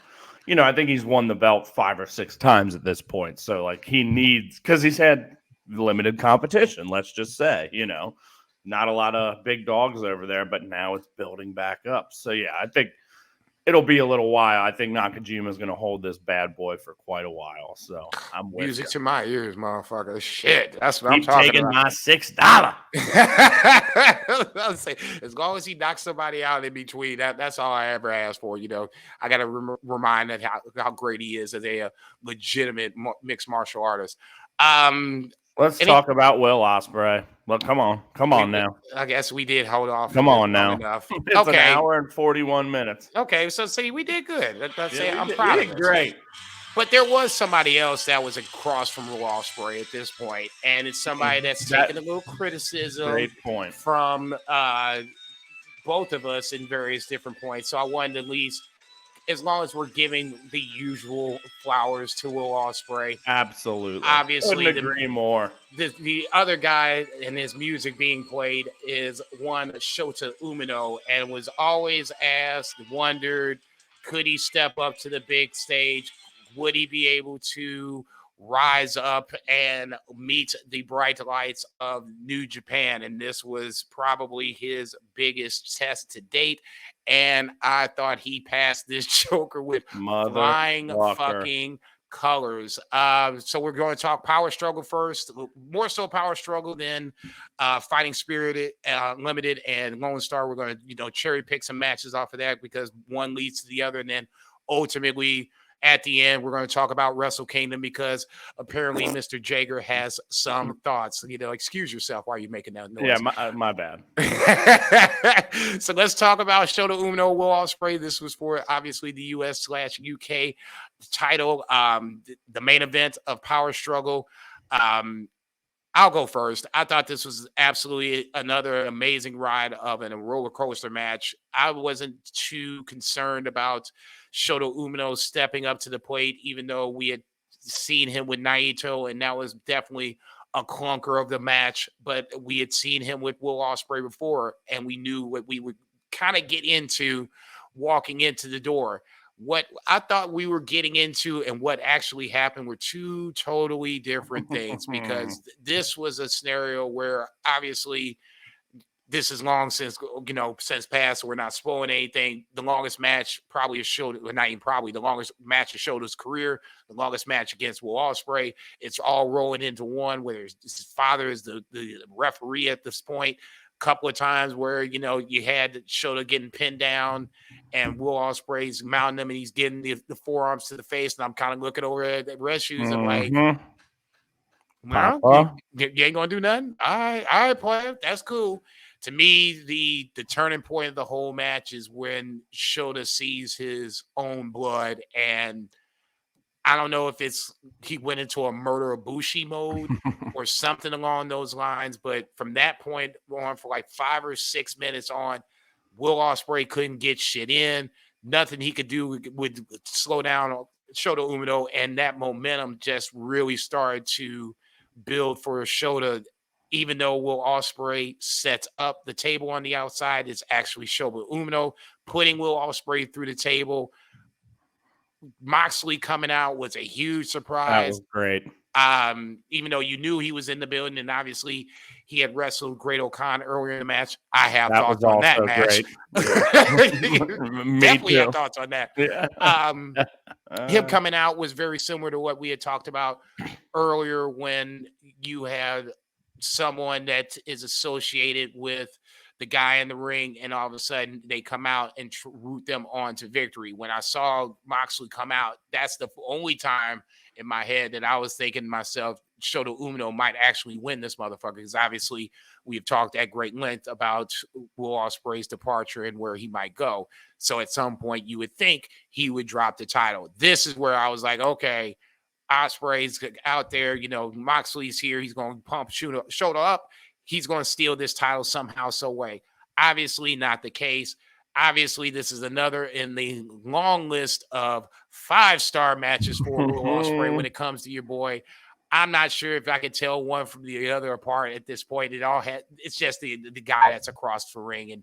And obviously I jested this because all the matches that are 5 stars are telling different stories. This to me really wasn't even about Will Ospreay. This was more about Shota Umino and I guess the breakout moment. We always kind of look out for, when it was his breakout moment. When did we decide that Shota Umino could, stand the bright lights and, maybe be the top star in New Japan? I think we saw it right here. This to me was a litmus test where a Yota Tsuji, same way in Dominion. He just came off the side of a milk carton and all of a sudden he's doing crazy shit. And, I'm like, when is he going to be champion? I can't wait 3 or 4 years. We want him to be champion right now. Shota Umino just did this in the same way. He just did it in a mid-card for a mid-card championship on a main event at Power Struggle. And Power Struggle to me is like, the 5th, big show that they have every year. So in this scenario, the lights were bright. You have the best wrestler in the world across from you. He couldn't have done anything more to get himself over in a loss than he did in this. I don't even have the time in front of me. Whatever like match. 40 minutes, 16 seconds, I think. In that 40 minutes, to me, if he didn't prove to you, not you as Brett Jager, but you as whoever was watching this match, the Shota Umino doubters of the world, if he didn't prove to you that he can stick with anybody that you could put in front of him, and I'll put Okada in this little mix as well, because Okada will be there long after Naito gets the title and drops it to whomever it is. He can last with Okada. He can run with Shota or run with Tsuji. The sky's the limit with Shota Umino, and I think ultimately this was his showcase. I think you put it all beautifully, my friend. Yeah, you're right. And I'm glad you led with the music, because yes, I was more talking in terms of Ospreay with the theme of this show, and especially how last episode went. But this was absolutely about Shota Umino, and yes, he definitely made the leap, as they say. And he is a main event caliber superstar. And yeah, it was just incredible. I wish I remembered things more because, I didn't take notes, and I'm going to watch it again. But yeah, the Moxley moment, like you said, I think, I came in thinking maybe there's a 33% chance Shota Umino might win this match. When Moxley came out, I'm like, there's a 50% chance he might win this match. And there was a 100% chance I wanted him to win that match. Like, not even Mox did, just as the match just progressed. And, even coming in, it's like, I wanted to see Shota, just the underdog, but like just his performance, and you see the growth, and it's just, I love the Tsuji comparison because it's different, but the same. It's like Tsuji was just put in that spot and he hit a fucking grand slam. Not saying he didn't have to work for it, but he was given that spot. Shota had to grind and, had the kind of weak main event match with Naito, but has just continued to get better and better. And I think this now trilogy of matches with Ospreay, and I think the one was Royal Quest last year, so not all in 2023, but like you can see that in each of these three matches and they played out as such. Yeah, Will Ospreay's Will Ospreay in all three. In the first one, you see Red Shoes ending it early, calling for it. And then in the second one, Shota takes him not quite to the limit, but he's on the brink, and you can see the growth in that match. And then this match, just ever so close. And like you said, whatever Super Shota mode, I know whatever we're gonna call that. I don't know. If we got to work with that. Give us a couple weeks. Talk to us on 17. Yeah, that was just stuff we've never seen before, and just so many big moments. The passion, the fire. We know they both bow to each other post match. I'm like, okay, oh yeah, that was great. This is perfect. The holding of the hands and whatnot. Yeah, Moxley comes in. Him and Will start woofing, and then. Oh boy, this motherfucker here. Motherfucker. No, I'm really not that bad. I was mad in the moment, but upon retrospect, it is what it is, because I think I see where this is going. But let's talk about it. The post-match angle. David Finlay obviously jumps all involved and destroys both the UK and the US titles. So now for Wrestle Kingdom, we're going to have a three-way match for a title that has yet to be created, or has it? Question mark. We'll soon find out. David Finlay versus Will Ospreay versus Jon Moxley. So Jon Moxley will be in Japan to start the new year 2024. So for that scenario, I was okay with that.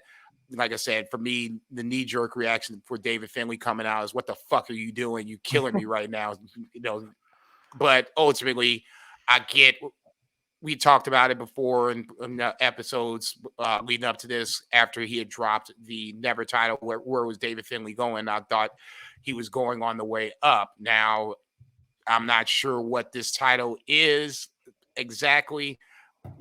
Obviously, if you know me, fingers crossed, it's the Intercontinental Championship coming back, same lineage, but that is married to the Naito title, so that might not be the scenario. I guess here's my question. Are we getting a new title, or are we bringing back the old title? I think we're getting a new title, but I obviously wish we were bringing back the old title. You know how I've felt on, or feel on, the number of championships, not just in New Japan, but across wrestling, but especially in New Japan. I just have no desire for a new championship with a new lineage, like just as the US/UK, whatever, was like kind of becoming prestigious for the first time. It's like, okay, now we start over yet again. So I would be awesome if it was the Intercontinental title, but I do not think that it will be. And I don't think so either. I think this is something they're going to kind of create for whatever reason. Maybe it's because Will's leaving. I don't know. And I'll be honest, I'm not too thrilled about the match. I'm not too thrilled. I don't know. I just think you could do something bigger and better for Ospreay's final Wrestle Kingdom than what we're putting David Finlay over again. That was going to be my guess. The lead up to it, I can't. He already got the Jay White rub. Does he really Right. need the Will? Like, does he deserve the Will Ospreay rub? Nothing like against him, but I don't think that it's Will Ospreay that eats the pin. I think, God sure. forbid, I'm saying this out loud, but I mean, I think Moxley's the one that would ultimately eat the pin. I mean, both of them are Moxley and Will Ospreay are both Teflon at this point. Okay, let's just get that off the table. So at that point, realistically, if Finley wins, there's going to be some fuckery involved. Oh, without question. Yeah. The Gato's at ringside is just, the first layer of the fuckery. This is Wrestle Kingdom. Bullet Club War Dogs are going to be in attendance in some form or fashion. So in that scenario, I expect all kinds of fuckery. That being said, which I guess is a bigger rub. If he pins Will Ospreay, is that better than him pinning John Moxley or vice versa? I don't think either one of them getting pinned would be the end of their, run that they have going on with, whatever company they go back to. Obviously, AEW for Moxley, and I would assume Will Ospreay would join them at some later point. But let's say Will Ospreay goes back to AEW, doesn't hurt him. Moxley will be just fine. I think this is just a long way around to getting David Finlay up the card again. Maybe not going against Naito right away, like I initially had thought. But I kind of agree with you. I'm not a huge fan of, creating a new championship. If that was the case, then, just bring back the Intercontinental, destroy the U.S., and let's just all move along. I don't know. I'm not as down as you are on David Finlay being in this match. I see why they're doing it. The execution of it is a little wonky, I guess. Yeah. And I'm not like super down on it either. And I'm not super down on David Finlay either. I just think, again, like you could do something bigger and better with Ospreay, this being his last Wrestle Kingdom, probably. I mean, maybe not forever, but for a while. As a full-timer, I guess this won't be his send-off match because I'm pretty sure his contract expires in February. Sounds right. But if this is his send-off match, I would like it even less. So I hope that's not the case. I don't know. It's intriguing enough that I'm not like, I'm still looking forward to it, and I still think it'll probably be a really good match. I mean, look who's involved, and we know David Finlay. It's hard not to be. David Finlay can at least pull his weight, and I don't know. I just think since he had kind of reached his highs, he's just kind of plateaued. I mean, you know how I felt with that kind of the whole he and Tama, everything that was going on with all that stuff just kind of felt played out to me. So I'm glad this is a new direction for him. I'm intrigued enough for sure, but just, kind of wish something a little better with Ospreay. Yeah, I was going to say the Lone Star match with Moxley and Yuta versus Kenta, and nothing special and at all. That's where if you weren't a fan of, if you're not a fan of this triple threat and you saw that match, that did nothing to get me excited. Exactly. So I could see why people wouldn't be excited for that prospect if that's the case. But for me, I'm willing to let this shit play out. Let's jump over to Great O'Con, all hail, because it's the first time I said it since the PSP started, because it's the first time I feel like I needed to say it, for Christ's sake. Him and John Moxley obviously matched up against each other.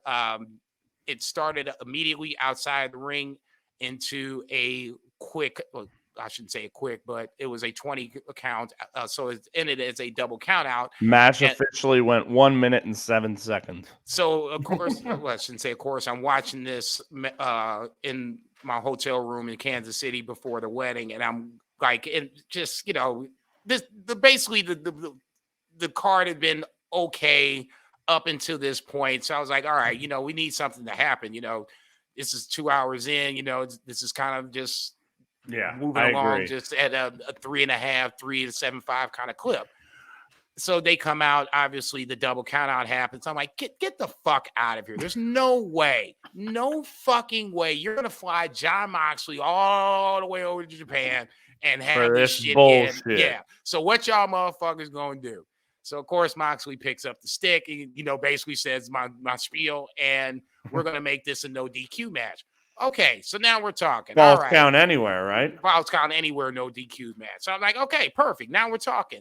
So, of course, this match is all over the place. Wrestling. They're doing like Greco-Roman wrestling. In the they're stands exchanging and shit. strikes 1 second, and then they like both. It seemed like mutually decide. Let's walk to this corner and lay on the ground, and come on down here, man. It was one of the weirdest, wildest, greatest. It was like things mutual respect. All like they were both letting each other have it. Until the scissors came out at one point.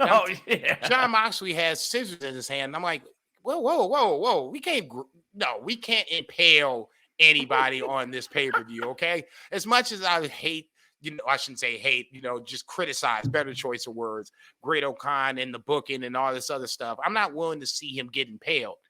But when he cut that hair, I lost my shit. I'm like, oh, hell no. This is coming from a guy that ain't got no hair. So I'm like, man, I know you can see Great-O-Khan, reaching in the back of the shit. It's like, oh no. And then just like the light just clicked. Yep. Yeah, like motherfucker. And it just, that's when it really kicked into another gear. They just went to another row of fans fighting in chairs, the whole chairs 9 going yards. Everywhere. I mean, this is one of the better Great-O-Khan single matches I've seen in quite some time. And this was in a loss. Okay. I knew that he wasn't going to win, but once he cut Great-O-Khan's hair, I was like, okay, that's it. I'm rooting for Great-O-Khan at this point. I'm sorry. I know he's not going to win, but God damn it, you need to, do something, mount him up, whatever the case may be. I believe this was by submission, if I'm not mistaken. Jon Moxley wins. Referee's decision. Yeah, because he didn't tap out. He passed out. I gave it 4 1/4 ultimately. Yeah, I was 4.5. I agree. Like, it's exactly what this show needed. It needed some invigoration of life. And similar, it was set up perfectly. I was pissed off. It's like, what the fuck?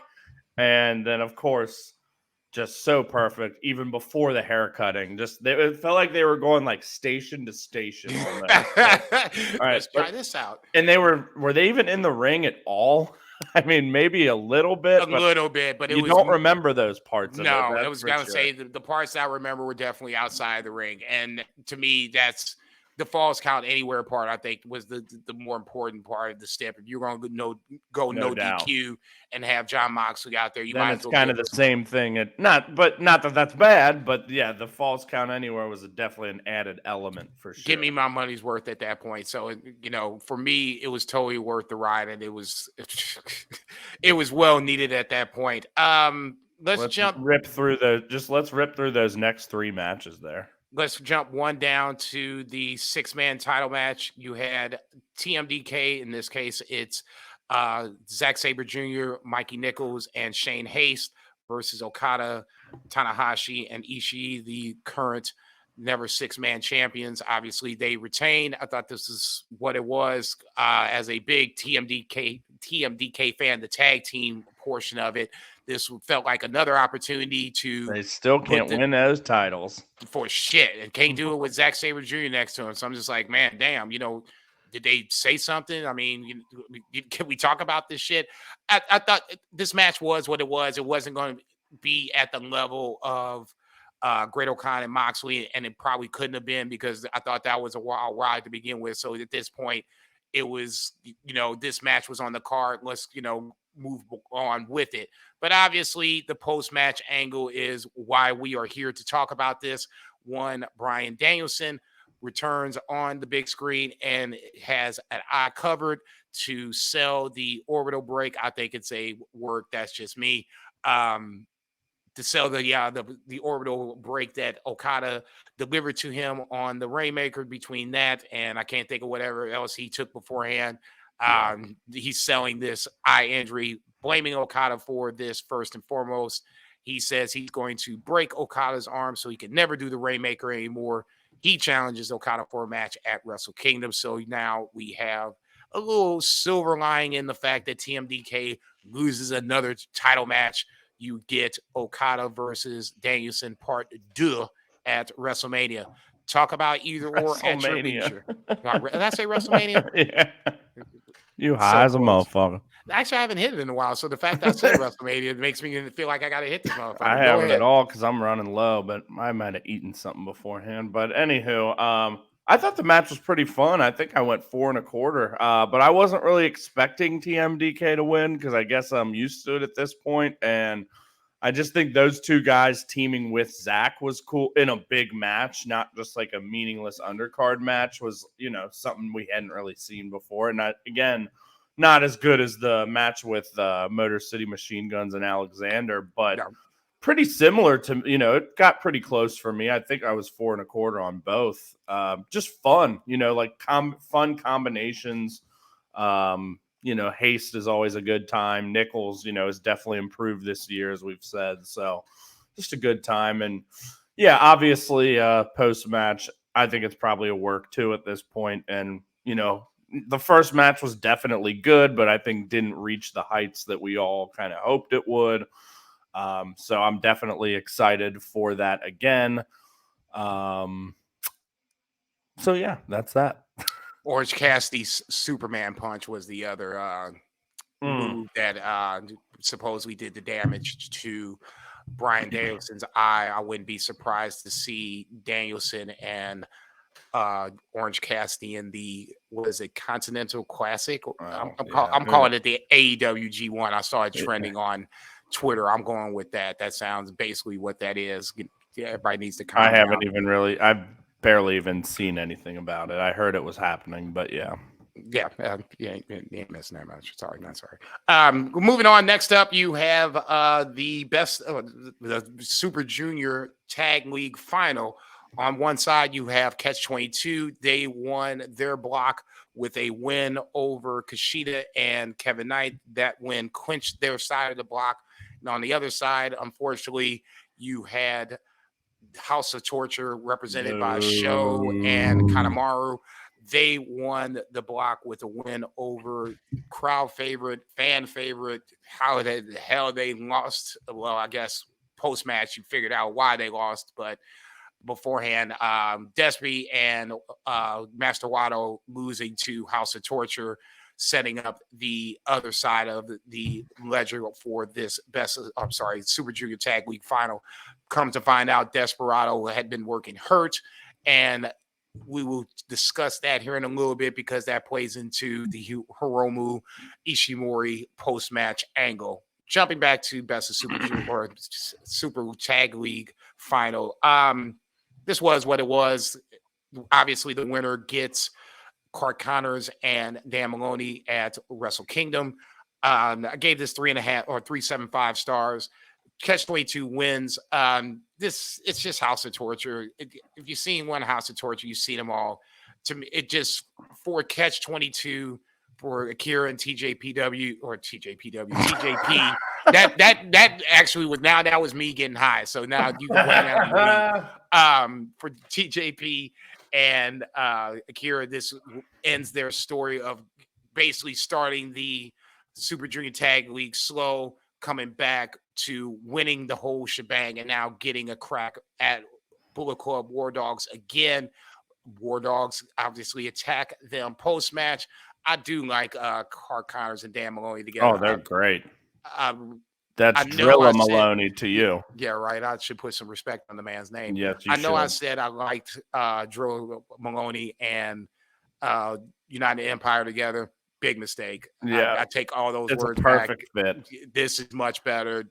The attitude, just the swagger that they have, the way that they being Maloney and Connors work together in the ring, their combos, they just look like they're a tag team. They act like a tag team. They feel like a tag team. This is one of the matches, and I know you got some shit to say on Wrestle Kingdom coming up here in a little bit. This is one of the matches I'm looking forward to, honestly, because the story itself has kind of been one that I've been on the ride for. I like both teams. So now at this point, I'm invested to see where it goes next. Yeah, I agree. And the right team won here. That's all we got to say. 3.5, had some fun moments. Let's move on. There were some good matches in the tournament. I cherry picked the hell out of it. But yeah, I can't really. Wato and Despy were definitely a ton of fun. TJP and Akira, obviously. Kevin Knight, Kushida, Drilla, Clark. Any combination of those. I was going to say, I did put an asterisk on because we really didn't talk about it. And obviously, we're not going to talk about a Super Junior Tag League in depth. But I did put an asterisk against the 1025 show where you had Fujita and Robbie Nichols versus Taguchi and DKC. I thought, quiet as it's kept, if you didn't see it, I thought that was a really good match. TJP and Akira versus Yo and Musashi. Another good match. To me, this whole tournament was about Kevin Knight breaking out, talking about breakout moments, breakout stars. He and Kushida felt like they were breaking out as a team, but more so Kevin Knight as an individual persona. So speaking of that, because I couldn't remember offhand like the matches I like rated whatever, so I looked it up. I'm like, I thought I had one match at 4.5, and I did, and it was Despy and Wato against Kevin Knight and Kushida from 10:30. Okay, that was going to say. In this scenario, I have them versus Clark Connors and Driller Maloney. That was 4.5 for me. It's the highest ranked. I had a slew of 4 4/4, 4 1/4. Bushi and Titan versus Wato and Despy with the main event on that 10:25 show. I gave it 4 1/4. So I mean, for me, that was the one. There's a lot of very fun, entertaining matches for sure, and ultimately, like I said, it ends up where Catch-22 wins the whole shebang. Which I think we called a couple episodes ago too. Well, it just kind of, it's a storyline that kind of made the most sense. But for me,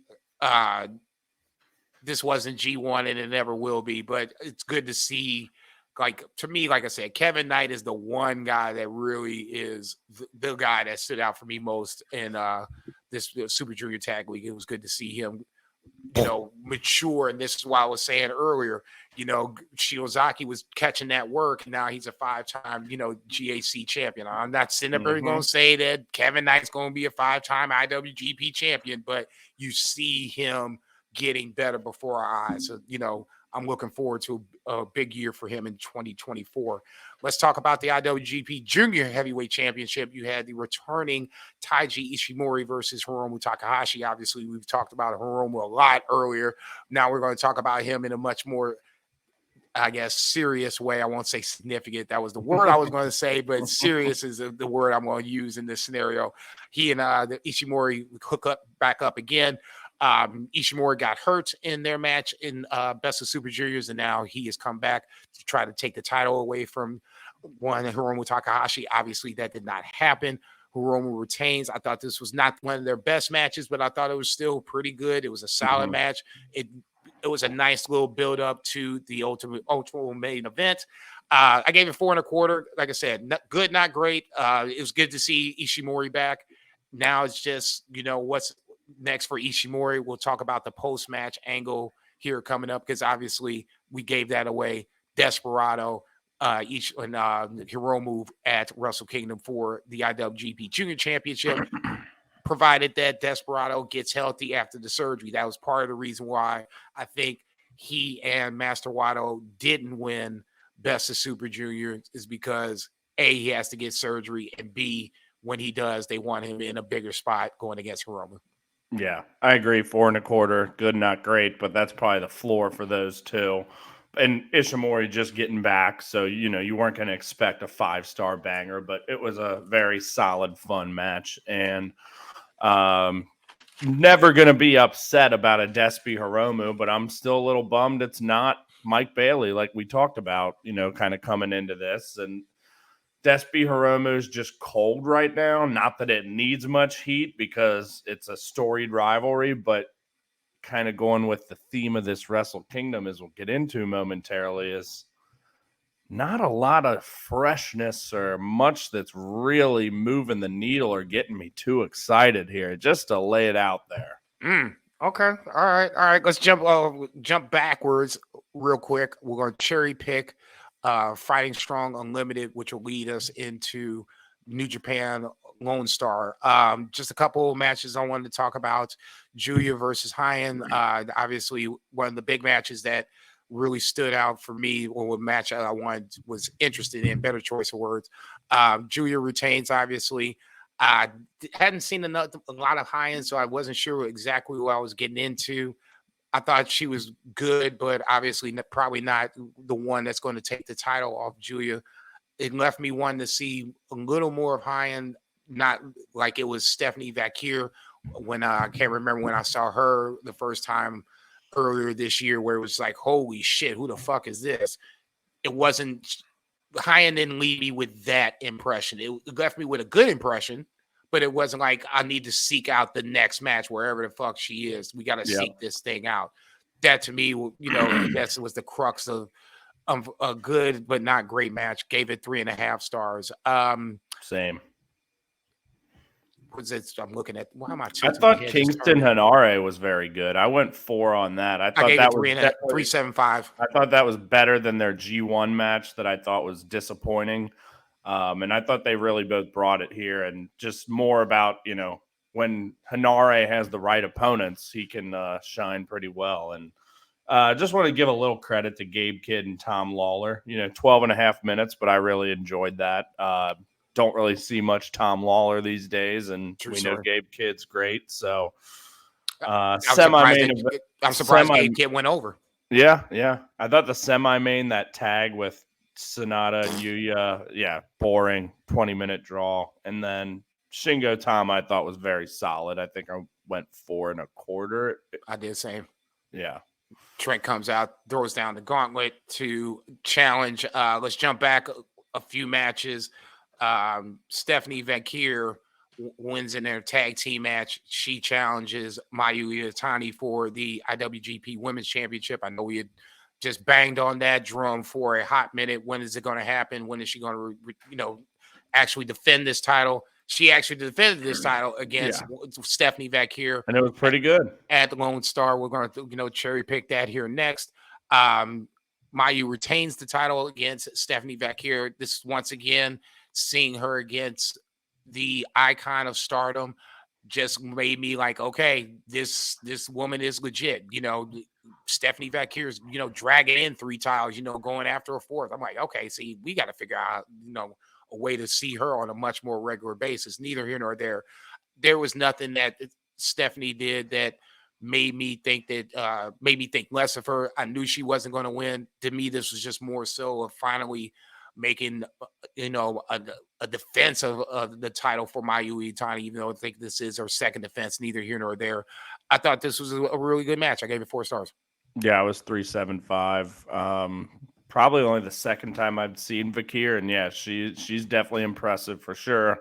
Mayu looked great as always. Yeah, solid stuff here. Let's jump to I want to jump to the main event because there's the Mike Bailey ZSJ match. I want to talk about that last. Trent Beretta versus Shingo. I'm really surprised how the length of time this match was. It was 25 minutes, a little too long. Yeah. But neither here nor there. Very solid. No, it was good. Trent getting a little heelish on us. I thought that was a nice little. Trent's very underrated, I feel. Yeah, I was going to say, I kind of thought he would get a little run here with what's his face being injured or whatever. That might be the case. It might not be. It was good to see him and Shingo go at it. I just thought 25 minutes was just a little too long. Shingo retains, and then obviously you had Tama Tonga come out to drop the gauntlet. I'm not sure where this is going per se. I'm not sure where this is going. If Tama Tonga is having another baby and he dropped the title because of this, I'm not sure then why they're going to have him challenge for the title again. That makes little to no sense. I don't know. I liked this Trent Beretta Shingo match. I have no interest in another Shingo Tama Tonga match. We've already done it, and it's official for Wrestle Kingdom. Yeah. And that's where I'm just kind of like, if that's a beef of yours, I'm willing to concede that one. You got that motherfucker. Yeah, you've got that motherfucker. No problem with that. I'll be the first to admit that I'm not exactly thrilled about another Shingo Tama match. It's not like the first 2 were, Omega Ospreays. You know what I'm saying? It wasn't. No, they were solid, but nothing amazing. Like that. No, so definitely disappointed in that. So let's talk about something that's going to cheer us up a little bit. Was the World TV Championship match versus Mike Bailey versus Zack Sabre Jr. 15 minutes just feels like it just doesn't do this motherfucker enough justice. I would really wish this was a 30-minute match, but they packed it in 15. Poor Mike Bailey. he got his fucking what was his pinky broken at the end, and that's why ripped off. Yeah, he had to tap out, and Zack Sabre like took 10 seconds left. Yeah, it was like the 15 or 14:54 bell to bell. This was one of those matches where people they make fun of me watching wrestling. Like, you watch wrestling, you watch, man, that's fake, right? I just want to be, take a screenshot of that bitch and be like, does this look fake, motherfucker? Because that's what Zack Sabre Jr. does to guys that try to take the New Japan World TV channel away from. I thought this was the match of the night. I gave it 4.5 stars. Me too. It just made me wanted me leaving more for Mike Bailey. I know he's an Impact contracted star. We're not getting him over to New Japan. I get that. And I'd be damn if I don't want to see another Hiromu Mike Bailey match. I want to see another ZSJ Mike Bailey match. There's so many matches that could be made for him that are out there on the New Japan roster. Like I said, knock on wood, Hiromu, and I'll take the winner of Hiromu, Desperado, and Mike Bailey. It doesn't have to really be Hiromu. For storyline purposes, for what has happened up until this point, yes, I would be more than intrigued to be about a Hiromu Mike Bailey match. But if Desperado won and Mike Bailey popped on the screen, I'd pop like a little bitch. Yeah, 4.5 for me as well. And you're right. They packed it in. This was intense, heated, fast, incredible transitions, counters, submissions, strikes, everything. 14 minutes. Yeah, it was outstanding. And yeah, definitely want to see this again. And probably my favorite Zach TV title match, I would have to say. Oh, yeah. Yeah. I was going to say, Bo Nolig was one that kind of stood out just because he's a young lion and he went a little longer than I had anticipated, but not saying it was, even in the top 5. It's just one of the ones he's had recently that stood out. This is the one that really makes me feel like Zach's getting ready to cough this Joker up here in a little bit. It's just a matter of when and where. From that point, TJP Mystico really was nice. Eddie Kingston Kojima was all right. Yeah. Let's talk Wrestle Kingdom, Stardom. Yeah, go ahead. Okay, so get mad about Wrestle Kingdom. I'll get mad about Stardom, and then we can go. Well, I got to pull it up here. You want me to overall, start shitting on Stardom? I can do that. Let's just stick with this while we got it here. Just overall, as I was starting to say, as I'm pulling it up, just nothing interest in the card. It's I wouldn't say no interest, but things you've seen before. Better choice. That's a lot of it, and just not a lot that's really grabbing me. That's we talked last time about the Sonata Naito main event just not really fitting the bill of what a Wrestle Kingdom main event typically is. Still think it'll be a fine match for sure. No doubt. But just running down the card, Shingo Tama, we just talked about it. Not much interest there. Hiromu Despry, absolutely interest, but not fresh. We've seen that match many, many times. Agreed. Bishamon versus Winners of World Tag League, I'm sure will be a fine match. Absolutely. War Dogs Catch 22, definitely excited for that. Here's one that was really perplexing to me. ZSJ versus Tanahashi. What the fuck? Why? If I'm not mistaken, that was the spillover from the this never 6-man. It just doesn't make I looked it up. You know how many times that match has happened in the last 6 years? 8. 11. Damn. And wow. Okay, fair. Why? I'm sure it'll be to get ZSJ to get ZSJ to 20 the title defenses. I'm not against many other people, and I'm not love Tanahashi, but yes, he's the ace. But I'm not sitting there not and getting me it. excited. That's the only excuse. Ospreay, Moxley, Finley. We talked about Danielson, Okada. Yeah, I think that'll probably be the match of the night. I would assume and hope, and then Sonata Naito. We've talked. So just. I'm sure it's going to be a really good show. It's just not really tickling my fancy too much, and it just feels like it's not going to be as great as it should be, I guess. And I'm where's Tsuji? Where's Shota? I'm sure they'll be there, but not in prominent positions, or else they'd already be on the card. I know, and I never really thought of it until you read it off like that. And now that you read it off, I can see totally why you feel underwhelmed. And I Yeah, there's think just nothing you have really reason to be fresh. no, you have reason to feel underwhelmed. It's nothing that Okada Danielson jumps out because we haven't seen a lot of it. I mean, we've only seen him once, obviously. So at that point, you want to see where this goes next. War Dogs, Catch 22. We've seen enough of it, but not enough where it feels like it's been overplayed like Sanada and Naito has. So in that scenario, I could totally see ZSJ Tanahashi. I could totally see why you see that. So Just yeah, seeing that one just kind of bummed me out after already seeing like Tama and Shingo and being like, oh, really? yeah. And then ZS, I'm like, really? What? So yeah, just a little bummed is all. No, I think you have every reason to be bummed, but I'm going to be, God, I can't believe I'm going to say this word out loud, optimistic and hope that this shit actually works to its advantage. All right, shit on Stardom. I can't wait. I waited this long. Well, I mean, it's almost like I need breaking news or like a conspiracy, over theme for this. I don't even want to put music on it. They pissed me off so much. Okay, so obviously we've had the Guys of Stardom tournament going on, And I have not and watched one match. it's not. It's the bad part about the Guys of Stardom. You see it all the time. It's the undercard matches, yada yada yada. So as I'm watching this, I'm seeing that on Stardom's Twitter page that the finals coming up. It's on the 12th. And in my head, I'm like, oh shit, I'm 3, shows down. I need to start, knocking these shows out. So I knock out the 11-3 show, 11-4 show, 11-5 show. Boom, boom, boom. So I'm like, okay, the next show is the final. I'm good. I ain't got to watch Stardom for a little bit. Then to come to find out, they have 2 shows that are not even on Stardom World yet. So you don't put 2 Stardom shows on Stardom World, and then you jump right to the final. Okay, fair enough. It is what it is. I wasn't pissed off about it until I really started to look at the numbers. So fast forward to the final night.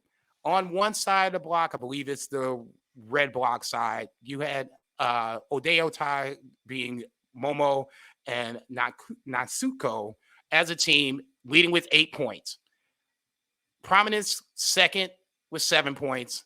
Suzu Suzuki and May Sierra with 7 points. Basically, that's the 3 teams in the mix. Mm-hmm.